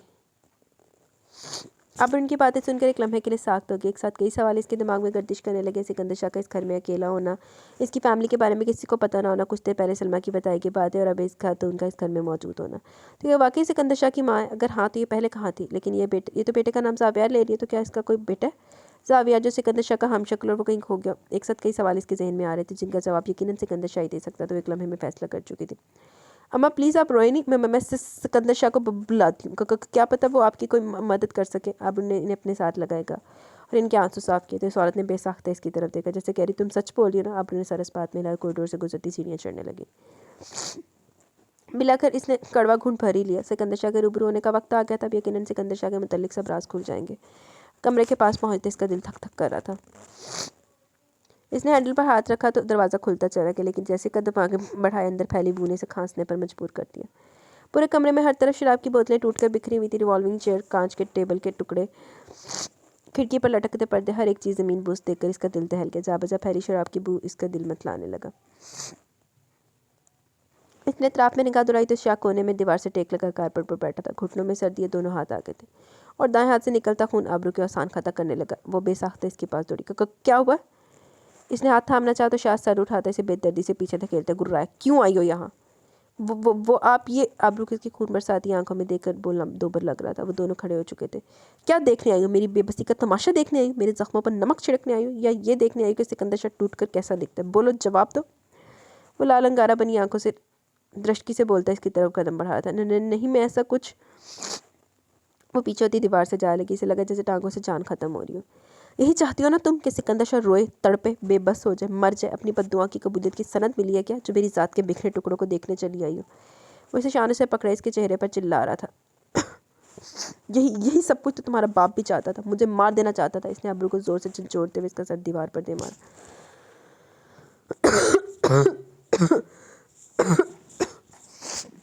तो इसकी चीख बुलंद हुई। सर में दर्द की शदीद लहर उठी। इसने नफरत से इसकी आंखों में झांकते एक झटके से खुद को इसे आज़ाद करा और फासला बढ़ाती इससे भी ऊंची आवाज़ में चीखी, मैं तुम्हारी तरह जालिम और बेहिस नहीं हूँ सिकंदर शाह कि दूसरों की बेबसी का तमाशा देखूं, इन पर जुल्म ढाकर अपनी जीत का जश्न मनाऊं। नहीं हूँ मैं ऐसी, आई समझ? और क्या मेरा बाप? आज तुम उगल ही दो सारी नफरत सिकंदर शाह जो मेरे और मेरे बाप के खिलाफ तुम्हारे दिल में भरी है।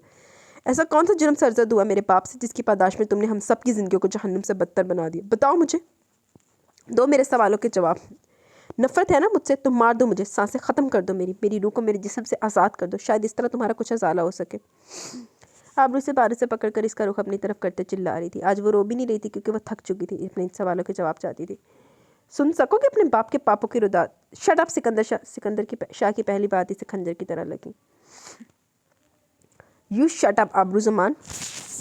यही सुनना चाहती हो ना तुम? अपने बाप के गुनाहों के नगमे सुनना चाहती हो ना? तो सुनो। यार था तुम्हारा बाप इस औरत का जो मुझे पैदा करके भूल गई, अपनी रातें रंगीन करता था इसके साथ। तुम्हारा बाप मेरा मुजरिम है, कातिल है मेरी खुशियों का। 4 साल के बच्चे को मारा इसने जो अब तक भटक रहा है।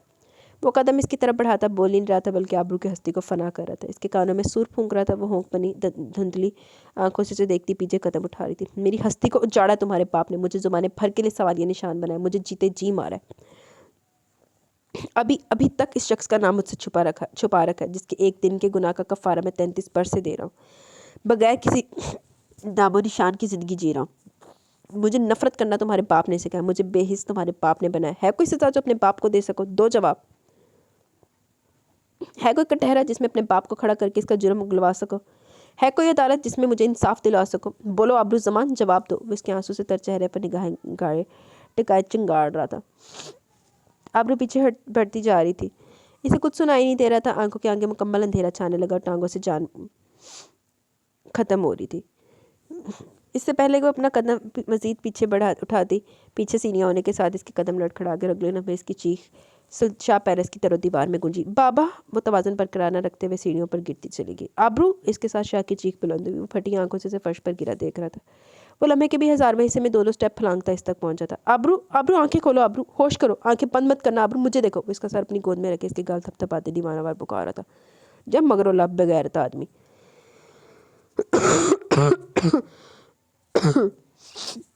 चीख की आवाज़ पर वो भी आवाज़ की सिमत में भागी थी, और सामने खुद में लथपथ इस लड़की को देखकर इनकी आंखें फट पड़ी। वो तकरीबन भागती हुई इस तक आई थी। आबरू, आंखें मत करो। देखो मुझे, हाँ बोलो। वो इसकी खुलती बंद होती बरसती आंखों और बोलने की कोशिश में खुलते लबों को बोलने पर उकसा रहा था। ब ब ब बा बा बा बोलने की कोशिश में हिलते लब साख्त हो गए। बंद आंखों से आंसू टूटकर शाह की हथेली पर गिरे और सर एक तरफ लुढ़क गया। आबरू आबरू बेटा, ये इन्हें मुहाल लग रहा था। आबरू के सर से बहता खून इन्होंने बेसाख्ता अपने मुंह पर दोनों हाथों रखे अपने चीख का गला घोटा। शाह ने आबरू को बाहों में पर और एक निगाह गलत इन पर डालता फरीद और फिरोज मुलाजिम को एक साथ आवाज़ दी। वो अगले लम्हे बोतल के जिनकी तरह हाजिर थे। फरीद फ़ौरन गाड़ी निकालो और फिरोज मेरे वापस आने पर यह खातून मुझे पैलेस में नजर नहीं आनी चाहिए। जी साहब। नहीं मेरे बेटे। गाड़ी स्टार्ट थी। शाह ने आबरू को पिछली सीट पर लटा और खुद भी पीछे बैठे इसका सर अपनी गोद में रख लिया।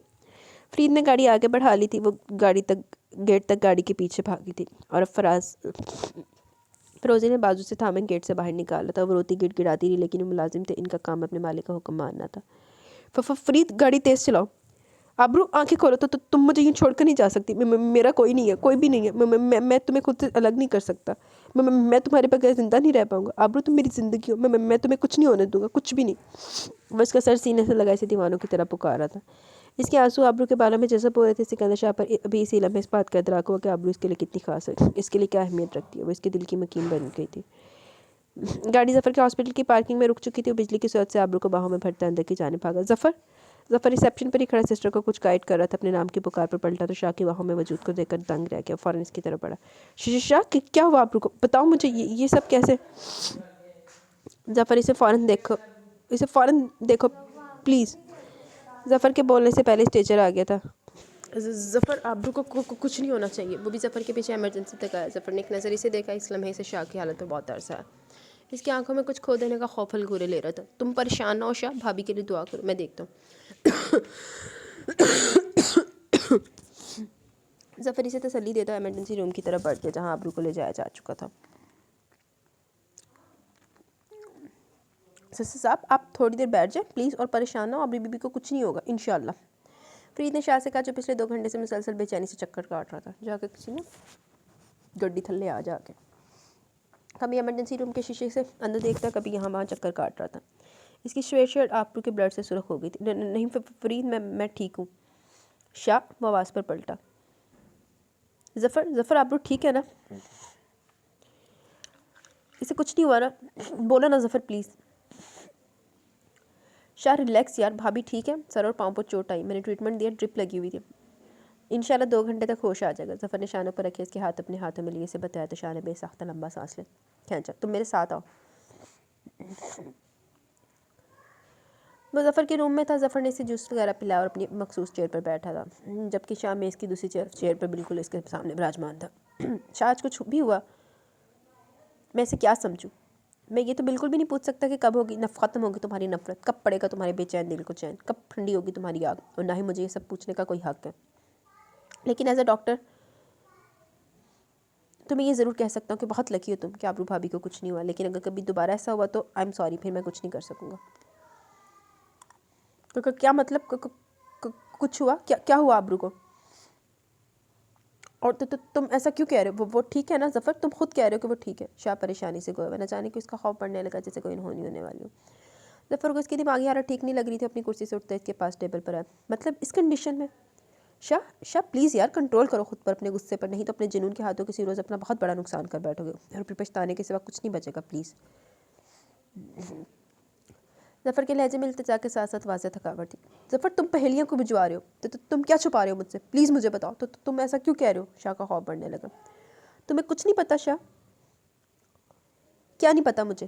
प्लीज़ जफ़र बताओ। शाह ने इसके दोनों हाथ थामे इल्तिजा की। जफ़र को यकीन हो चला कि शाह वाकई लाइल में।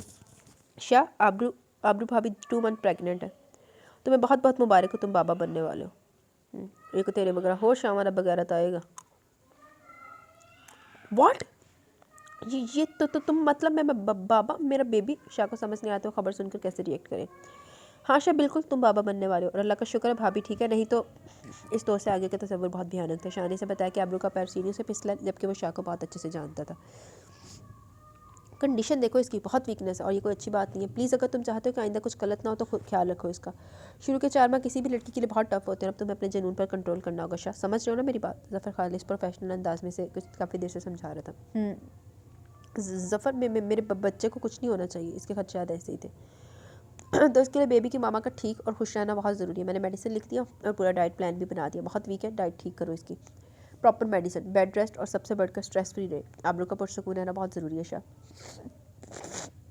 अभी तुम पर डिपेंड करता है कि तुम अपने बच्चे के इसकी माँ से किस तरह का बर्ताव रखते हो। वो ज़फ़र की बताएगी, हर बात बहुत बरीकी से सुन रहा था। ज़फ़र मैं कोशिश करूँगा कि मज़ीद मुझसे कुछ गलत ना हो, मैं ख्याल रखूँगा, लेकिन मैं अपना बच्चा नहीं खोना चाहता। गुड। ज़फ़र शाह की बातों से बहुत खुश और मुतमिन हो चुका था। डॉक्टर ज़फ़र, पेशेंट को होश आ गया, सिस्टर ने आके बताया। चलो शाह, अभी तो मैं तुम्हारे कहने पर डिस्चार्ज कर रहा हूँ, लेकिन फिर भी कोई प्रॉब्लम हो तो फ़ौरन तुम आबरू को हॉस्पिटल लाओगे या फिर डॉक्टर फाइज़ा से कॉन्टैक्ट करोगे। ज़फ़र ने सीनियर गायनेकोलॉजिस्ट का नाम लिया था। वो दोनों रूम में आ गए थे। आबरू एकटक छत को देख रही थी। शाह फासले पर खड़ा इसे देख रहा था, जिसका चेहरा डॉक्टर ज़फ़र, पेशेंट के होश आ गया, सिस्टर ने आगे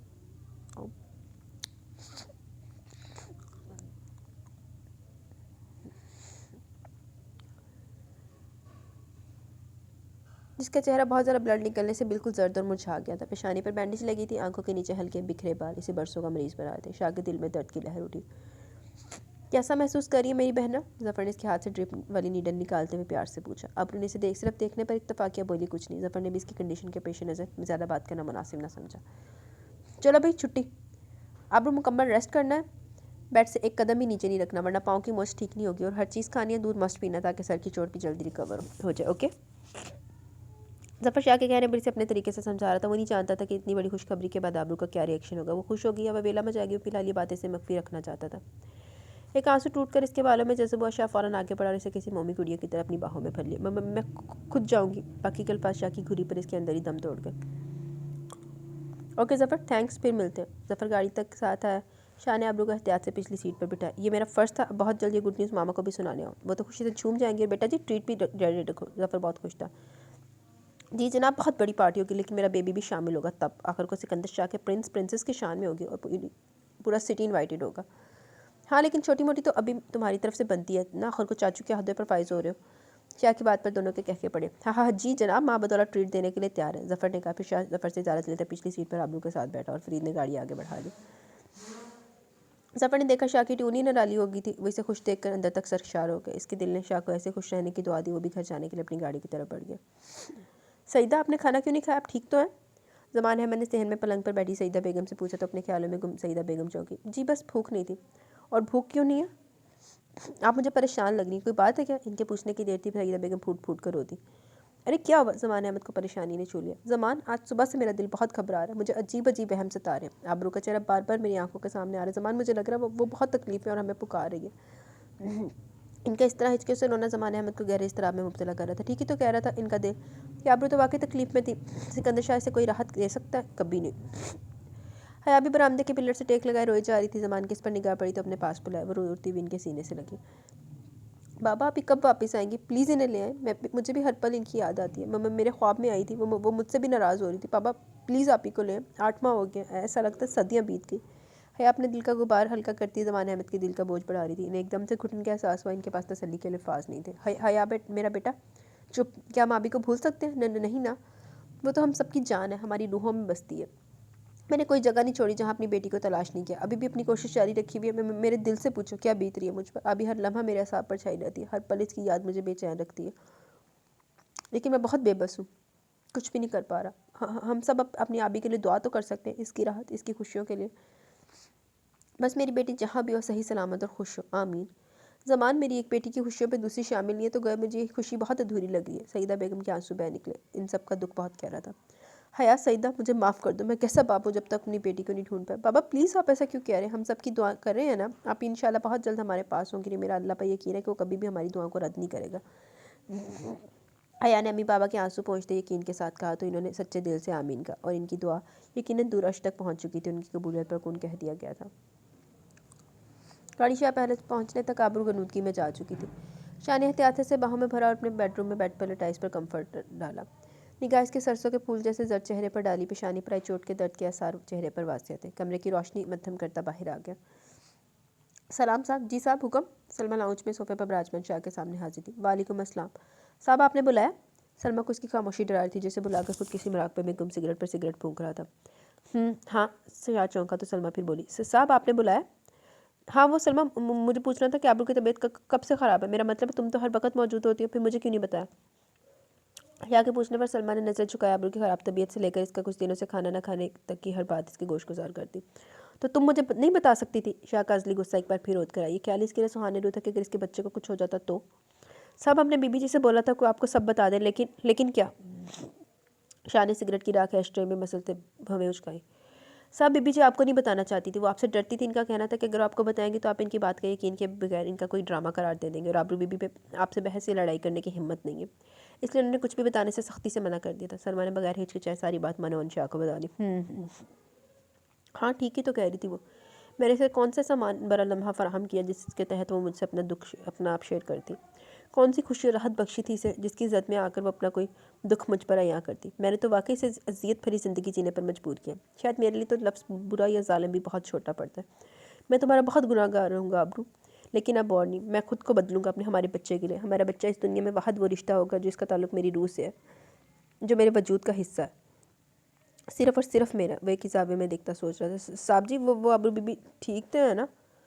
बिलाकर सलमा ने डरते डरते पूछ ही लिया। शाह चौंका। वो ठीक है सलमा, डॉक्टर ने आबरू को मुकम्मल बेड रेस्ट का कहा है। इसे किसी किस्म की कोई प्रॉब्लम नहीं होनी चाहिए। इसकी छोटी से छोटी ज़रूरत का तुम ख्याल रखोगी। इसकी मेडिसिन, इसका खाना, सब कुछ प्रॉपर टाइम पर होगा। तो तुम इसकी दोस्त बनो, इसका दिल बहलाओ। मैं किसी किस्म की कोताही बर्दाश्त नहीं करूँगा। मुझे मुकम्मल तौर पर सेहतमंद और टेंशन फ्री दिखनी चाहिए। सलमा होंग बनी अपने साहब के इस धूप छाँव से बदले रूप को देखती रही थी। तो क्या शाह साहब को पता चल चुका है?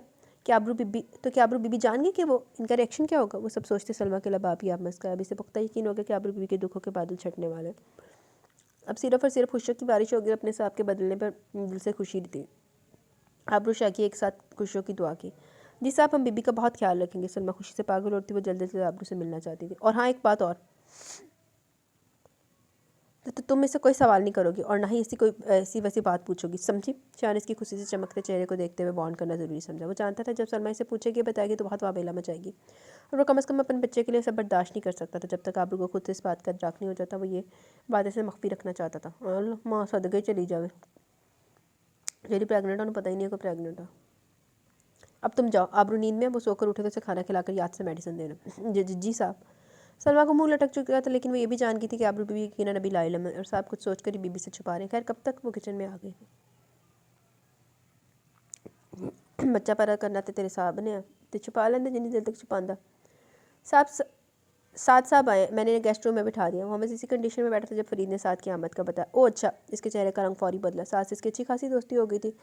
फ़ोन पर तो रब्ता था ही, वो कई बार बाहर भी मिल चुके थे, लेकिन शाह पैलेस वो दूसरी बार आया था। पहली बार जब शाह का एक्सीडेंट हुआ था तो इसे छोड़ने आया था, लेकिन अंदर नहीं आ सका। इसके लिए खुशी इसकी रीत नहीं थी। वो फरीद से चाय के साथ रिफ्रेशमेंट लाने का कहता खुद गेस्ट रूम की तरफ बढ़ गया। वाह, आज तो बहुत बड़े लोग तशरीफ़ लाए हैं। शाह ने से बगलगिर होते शरारत से कहा। हाँ हाँ हाँ हाँ, सोचा आप आज आपके शाही महल को अपने दर्शन करवा ही दिए जाए, साद ने बीसी के अंदाज में कहा। हाँ हाँ, बहुत अच्छा किया। और सुनाओ, सब सेट जा रहा है? तुम्हारी शादी कहाँ पहुँची? काफ़ी देर बातचीत के बाद शाह ने पूछा। साद इसे अपनी बहुत पहले अपनी शादी के बारे में बता चुका था। यस ब्रदर, शादी बस आई के आई। मैं इसी सिलसिले में हाजिर हुआ। ये मेरी तरफ से शादी का कार्ड है, आपको नहीं दे रहा, ये सिर्फ भाभी का। साद ने कार्ड इसकी तरफ बढ़ाते हुए कहा। ओ मतलब मैं इनवाइटेड नहीं हूँ? शाह कार्ड देखे बगैर ही सोफे पर रखता अफसुर्दगी से बोला। आंखों में शरारत वाज़ेह थी। हाँ हाँ नहीं, भाई की शादी में भाई को कार्ड्स नहीं दिए जाते, भाई भाई होता है। क्या साथ की मोहब्बत से चूर लहजे पर सरशार हो गया। ओ थैंक यू सो मच साथ, तुम्हारे प्यार के लिए, तुम्हारी चाहत के लिए, मुझ पर इस कदर मान के लिए। मुझे बाकी किसी इन्विटेशन की ज़रूरत नहीं है, तुम मेरे भाई से बढ़कर हो। वाह सच्ची मुझे ना पढ़ाने को लाया। साथ बहुत कम वक्त में शाह को अपना असीर कर गया था। वैसे भाभी हैं कहाँ? साथ की कभी आबरू से मुलाकात नहीं हुई थी। इसे फीवर हो रहा है, मेडिसिन लिया तो सो गई है, शाद ने बताया। ओह अच्छा, चले शादी पर ही भाभी से मुलाकात होगी। हाँ ज़रूर। वो दोनों चाय के साथ साथ काफ़ी देर अपने बिजनेस की बातें करते रहे। शाह ने साथ की ज़बरदस्ती खाने पर रोका था। खाने के बाद साथ लेता चला गया। अस्सलाम वालेकुम जाने मन, कॉल रिसीव करते रिमी की खनखनाती आवाज़ आशु के कानों में पड़ी। हाँ हाँ हाँ, वालेकुम अस्सलाम जाने जिगर। आशु ने इसी के अंदाज में कहा तो दोनों का कहका पड़ा। आशु कैसे हो, क्या कर रही हो? तुम्हारे घर के बाहर खड़ी हूँ, जल्दी से नीचे आओ। रिमी ने कहा। व्हाट, तुम नीचे हो? वेट मैं अभी आई। आशु जल्दी जल्दी स्लीपर पहनती सीढ़ियाँ प्लांगती गेट तक आई थी। तुम बदतमीज़, अंदर नहीं आ सकती थी? आशु ने अंदर आते एक मुक्का इसके शाने पर छाड़ा। उफ आशु, कितनी जालिम, कितना भारी मर्दाना हाथ है तुम्हारा। Shut up. आशु को अपने नाजुक हाथों की शान में गुस्ताखी एक आंख निभाई थी। दोनों हंसती ड्राइंग रूम में आ गई। जफ़र सोफे पर दराज सामने दीवार पर लगे एलईडी पर न्यूज़ सुनने के साथ साथ मोबाइल पर भी बिजी था। छुट्टी होने के बायस वो घर पर ही था। खूबसूरत हंसी की खनकार ने इसकी त्वचा खींची जो ड्राइंग रूम में आशु के साथ इंटर होती लड़की को देखकर मबहूत रह गया। चल भाई, जफ़र साहब तक गए। टीरे डाले काले रंग के प्लाजो के साथ सब शॉर्ट शर्ट, लेयर में कटे बाल, कंधे पर बेपरवाही से लटकता दुपट्टा, लंबी हाइट और पैरों में कैंची चप्पल, खारिज देसी लुक में वो लड़की जफ़र के अपने दिल में उतरती महसूस हुई। अंदर आते रिमी की नज़र सोफे पर दराज शख्स पर पड़ी तो एकदम से बौखला गई। इसने कंधे पर झूलता दुपट्टा सर पर लिया जबकि जफ़र सीधे होकर बैठता कुशन गोद में रख चुका था। बाहर उदा ही आ गई तो उन्होंने जफ़र ने लेकर सिर दुपट्टा ले लिया। माँ सदके चली जा। अस्सलाम वालेकुम भाई, मेरी दोस्त रिमी, और रिमी ये जफ़र भाई। हाँ, नीम हकीम डॉक्टर जफ़र भी कह सकती हो। आशु अंदर आते सलाम करती दोनों का तारुफ करवाते शरारत से गए भी तो जफ़र के चेहरे पर मुस्कुराहट रही है। अस्सलाम वालेकुम रिमी, कैसी हैं आप? जफ़र ने फ़ौरन मेज़बानी का फ़र्ज़ निभाया। वालेकुम अस्सलाम रिमशा, रिमशा जहाज़ेब नाम है मेरा, और मैं बिल्कुल ठीक हूँ। रिमशा को इसकी घूरती हुई आंखें और ऊपर से बेतकल्फी से इसका नाम लेना सख्त नागवार गुजरा। उन जो कह रिमी कह के तारुफ करवा रही थे और यही कहेगा ना, ओ अच्छा रिमशा जहाज़ेब। जफ़र ने अपनी खिफत मिटाने के लिए इसका पूरा नाम लिया तो आशु का हंसी आ गई जिसे बहुत खूबसूरती से छुपा के। वो रिमी को बहुत अच्छे से जानती थी कि किसी दूसरे का इसे निक नाम से पुकारना बहुत बुरा लगता है। वो दोनों बातें करती दूसरी मंजिल पर आशु के कमरे में आ गई। रिमी तुम 2 मिनट बैठो, मैं हाजरा मुलाजमा से कुछ लाने का क्या कराती हूँ। इसके जाने के बाद रिमी आशु के कमरे का जायज़ा लेने लगी। हेलो भाई, आपकी पसंद बहुत पटाखा है, ज़रा बच के। आशु ने अपने ख्यालों में गुम चेहरे पर धीमी मुस्कुराहट से जाए जफ़र के कान में सरगोशी की तो एकदम चौंका। है मेरी कौन सी पसंद? वो सोफे की पुष्ट से टेक लगा चुका था। मोहब्बत पाशनीसों से आशु को देखते हुए पूछा। अरे ओ अच्छा, शायद मुझे गलत फहमी हुई। चल कोई बात नहीं। आशु मुँह से औरतें दिल में हंसती जाने लगी। अरे आशु, मैं तो मजाक कर रहा था, तुम तो सीरियस हो गई। जफ़र ने फ़ौरन इसकी राह रोकी लेकिन अगले पल इसकी आंखों में दौड़ती शरारत देख के दोनों मुस्कुरा दी। शैतान जाओ। जफ़र ने इसके सर पर हल्की सी चप्पत लगाई तो आशु बाद में भाई की क्लास लगाने का सोचती चलेगी। उफ, पटाखा ही नहीं, पूरी की पूरी जंगली खूनख्वार बिल्ली लग रही है। रिमी नहीं, रिमशा जहाज़ेब। हा हा हा। जफ़र दिल में तसब्बर करता हंसा अपने कमरे की तरफ बढ़ गया। आज शाह जफ़र और तलाल का बाहर डिनर करने का प्लान था। उफ रिमी, प्लीज़ थोड़ी देर और रुक जाओ ना, मॉम डैड भी आने वाले हैं। पता है मॉम तुमसे मिलकर कितनी खुश होंगी। वो दोनों बातें करती नीचे आ रही थी। रिमी को आज 2 घंटे गुजर चुके थे। वो साथ की शादी का कार्ड देने आई थी, बार बार फंक्शन में शामिल होने का कह रही थी। आशु ने हामी भर ली। हाँ यार, मुझे भी आंटी से मिलने का बहुत शौक है लेकिन वो अपनी फ्रेंड्स के साथ बिजी है और तुम्हें पता है कि मुझे काफ़ी देर हो रही है। अभी हया की तरफ जाना है, इसका वेडिंग ड्रेस लेना है आज। सो इंशाल्लाह जल्दी अंकल आंटी से मुलाकात होगी। ओके। आशु का फूला मुँह देखकर रिमी की हंसी छूटी तो तैयार होकर बाहर निकलते जफ़र का दिल एक बार फिर हंसी किचन कार में शोर मचाने लगा। उफ, पागल करेगी। जफ़र बड़बड़ाते हुए आगे बढ़ने लगा जब आशु की आवाज़ ने इसे पलटने पर मजबूर किया। भाई आप कहीं जा रहे हैं? आशु ने पास आते पूछा। रिमी इधर उधर देख रही थी जब आशु की बात पर अचंभे से देखा। हाँ आशु, आज बाहर डिनर, तुम मॉम डैड को बता देना, लेट हो जाऊँगा। क्यों, कोई काम?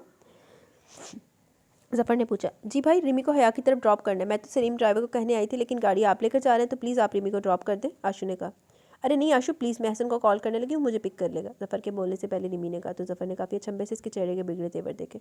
मैं सिर्फ 5 मिनट इंतजार करूँगा आशु। जफ़र कहते हुए अपनी गाड़ी की तरफ बढ़ गया। आशु के साथ साथ रिमी ने भी इसके चेहरे के तने अजला देख लिए। आशु प्लीज़, मैं कह रही हूँ ना, कोई बात नहीं, मैं एहसन को मुझे पिक करने का कह देती हूँ। ओके, जैसे तुम्हारी मर्ज़ी। मेरा भाई तो लड़के को मुँह में डाल लेता है ना। सॉरी आशु यार, मेरा वो मतलब नहीं है। ओके, मैं तुम्हारे भाई के साथ ही चली जाती हूँ, तुम नाराज़ ना हो प्लीज़। सच? आशु ने खुशी से बाहों में भरा तो रिमी भी हंस दी जबकि जफ़र गाड़ी के मिनट से इस खूबसूरत मंजर को देख रहा था। वो दोनों गाड़ी तक आ गई। आशु ने इसके लिए फ्रंट डोर वाक किया। रिमी से हिलकर इजाज़त लेती बैठी तो जफ़र ने कार आगे बढ़ा ली। वो गाड़ी चलाते गाहें बगाहें साथ बैठी रिमी पर भी नज़र दौड़ा रहा था। वो बेनियाज बनी अपने मोबाइल पर बिजी थी। दोनों में कोई बात नहीं हुई। रिमी इसकी निगाहों की तपश अपने चेहरे पर महसूस कर सकती थी। वो इसकी नज़रों से कंफ्यूज होती मोबाइल बंद करती बाहर दौड़ती गाड़ियों को देखने लगी जब जफ़र की आवाज़ इसके कानों में पड़ी। कब शादी आपके कज़न की? Next weekend. ओह अच्छा, मतलब आप हमें इनवाइट करने आई थी, राइट? जी बिल्कुल, लेकिन सिर्फ आशु आंटी और अंकल को। रिमी ने सिर्फ पर जोर देते तब कर कहा तो जफ़र को मुश्किल अपनी मुस्कुराहट पर काबू पाया था। अरे ये क्या बात हुई, मैं क्यों नहीं आ सकता रिमी? इसने जानबूझ कर रिमी बोला तो वो भड़क उठी। रिमशा नाम है मेरा, आपको एक बार समझ नहीं आता? लेकिन आशु तो आपको रिमी कह रही थी। इस देखती गा इसके गुस्से से सुरख पड़ते चेहरे पर डाल देगा। तो वो मुझे प्यार से रिमी कहती है तो मैं कौन सा गुस्से से कह रहा हूँ, मैं भी बहुत प्यार से कह रहा हूँ। शट अप, आपको कोई हक नहीं मुझे इसे पुकारने का। इसकी बात रिमी को तब आ गई। तो हक बनाने और जताने में देरी कितनी लगती है? अगर आप इजाज़त दें तो बहुत जल्द आपके सारे जुमला हकूक मेरे नाम हो सकते हैं। जफ़र इसके गुस्से से लाल होते चेहरे पर निगाह डालता मुस्कुराते बोला। Just shut up mister Zafar, आप आशु के भाई हैं इसलिए मैं आपका लिहाज कर रही हूँ, वरना। रिमी को इसकी बात पर गोया आग ने छू लिया। वरना? खैर, एन नवाजिश की आपने मुझे इस काबिल इज़्ज़त समझा, और वैसे मुझे प्यार से फ़र भी कहते हैं। अगर आप भी बुलाएंगी तो अच्छा लगेगा। जफ़र ने इसके गुस्से से हंस उठा रहा था। मेरी बला से आपको फ़र बुलाते हैं टर, और आप अभी गाड़ी रोके, मुझे आपके साथ बिल्कुल भी नहीं जाना। रिमी के सबर जब्त की इंतहाओं को छूने लगा। लेकिन मुझे घर जाना, और अगर आपको ऐसे बीच राह में उतार दिया तो आशु मेरा मर्डर कर देगी। चलिए आप मुझे एड्रेस बताएं। आशु ने एड्रेस बताया और बाकी का रिमी ने एड्रेस बताया और बाकी का सफ़र खामोशी से कटा। जी तो गाइस, ये एपिसोड अपने इख्तिताम को पहुँची। यहाँ पे आपको सरप्राइज़ भी मिल गया है और आपको वैसे भी एपिसोड मिल गई है। तो 6K का सरप्राइज़ भी हो गया। अब जल्दी जल्दी 7K कंप्लीट करें ताकि आपको 7K का मिले सरप्राइज़, ठीक है?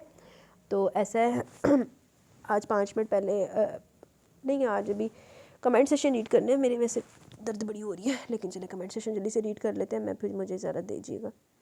इलम शब्बीर वालेकुम अस्सलाम madam Mariz, please make a complete and comprehensive playlist of all your previous uploaded novels. Please read Saira Riaz, Naima Naz, Deeba Tabassum, thanks. Dear, मैंने कंप्लीट कॉम्प्रीहेंसिव प्लेलिस्ट बनाई हुई है। मैंने जितने भी प्रीवियस नावल अपलोड किए हैं, सिर्फ ये जो नावल कंटिन्यू है, इसके अलावा बाकी हर नावल की पीछे प्लेलिस्ट बनी हुई है। आप प्लेलिस्ट विजिट करें, आपको हर नावल वहाँ पे ज़रूर मिलेगा। बाकी जिन राइटर्स का आपने बोला है, अगर तो इनसे परमिशन मिली तो इंशाल्लाह इनको भी पढ़ेंगे। वेलकम अब्दुल्ला एम, शानदार episode, thank you Abdullah the GR8। Next please, next आ रही है बस, on the way. Andleeb Afridi your commentary thank you. Zainab Sajjad वालेकुम अस्सलाम, अल्हम्दुलिल्लाह मैं ठीक हूँ, आप सुनाएं। यार मुझे काफ़ी दिन से टाइम ही नहीं मिलता, आज थोड़ी फ्री थी, लेकिन कोई नहीं यार, ये तो साथ साथ ही है। शाह साहब अच्छे होने की कोशिश कर रहा है, अच्छा ही करनी चाहिए, अच्छा करनी चाहिए, बस कर ही लवे। बस जो ਜਿਹੜੀਆਂ ਬਗੈਰਤਾਂ ਮਾਰਦੇ ਬਗੈਰਤੀਆਂ ਮਾਰਦਾ ਉਹ ਤੇ ਉਹਦੀਆਂ ਉੱਥੇ ਦੀ ਉੱਥੇ ਕਦੀ ਚੰਡ ਮਾਰ ਦਿੰਦਾ कभी कुछ कर ਦਿੰਦਾ ਤੇ ਬਗੈਰਤੀਆਂ ਤੇ नहीं ना जा रही हैं। बाकी कोई नहीं, आप फ्री हो के अब करें कमेंट वगैरह। ज़ैनब सज्जाद, वैसे आज मेरा शाह को लानते देने का भी दिल कर रहा है, तो दिल खोल के दे, अपना दिल है, अपना मुँह दे लानते, दिल खोल के लानते दे, मेरे वालों भी 5-7 लानते दे बेगैरत आदमी को। वो है ही लानता फटकारा दे काबल, इज़्ज़त नरास ही नहीं है। मूसा सईद, अरीज यार जल्दी दे दिया करो, सुबह कॉलेज जाना होता है, मैं पढ़ती नहीं हूँ सबकी बातें, मैं उठती नहीं हूँ, सबकी बातें सुननी पड़ती हैं। हाय आपका दुख बहुत बड़ा है। तो मैं इंशाल्लाह यार, मेरी पूरी कोशिश होती है कि मैं जितनी जल्दी हो सके दूँ, लेकिन बस जब रूटीन थोड़ी सी ख़राब होती है ना, तब इस तरह से हो जाता है। और अभी भी ये जब एपिसोड लंबी आ रही है ना, मैंने सरप्राइज़ का बोला था, तो लंबी एपिसोड की वजह से एपिसोड ज़्यादा लेट हो जाती है, क्योंकि वो डबल इतनी ज़्यादा रिकॉर्ड करनी होती है, फिर रिकॉर्ड करके कंपाइल करना होता है, दैन अपलोड करना होता है, तो फिर इन सब चीज़ों पर टाइम लग जाता है। इंशाल्लाह कल से कोशिश करूँगी जल्दी 9-10 बजे तक आपके एपिसोड आ जाया करे। इज़ू beautiful, thank you. Andleeb Afridi the master mind, Zainab वाकई बड़ी मास्टर माइंड थी दिल के दाग की। Musa Saeed, Areej my name is Ana Khan, Musa Saeed ID है बस। अच्छा अना, ठीक है, अब मुझे याद करूँगी, आप बस कमेंट करती रहिएगा ताकि मुझे आपका नाम याद हो जाए, क्योंकि जो मेरे रेगुलर लिसनर हैं उनका मुझे नाम याद हो जाता है फिर। मूसा सईद यानी अना खान, आज पूरे कमेंट सुन रही हूँ, नहीं आगे नहीं वेट करती हूँ, सुन के सोना होता है, सुबह फजर टाइम उठना पड़ता है तो उठा नहीं जाता, बस ऐसा होता है, मेरे से भी कल नहीं उठा गया था। मैंने किया हुआ है सब्सक्राइब आपका और अरीज शाह का, इज़्ज़त आमियार, आजकल बस आपका ही सुन रही हूँ। थैंक यू वेरी मच, आपने हम दोनों का सब्सक्राइब किया हुआ है और आप हमें सुन रही हैं। अना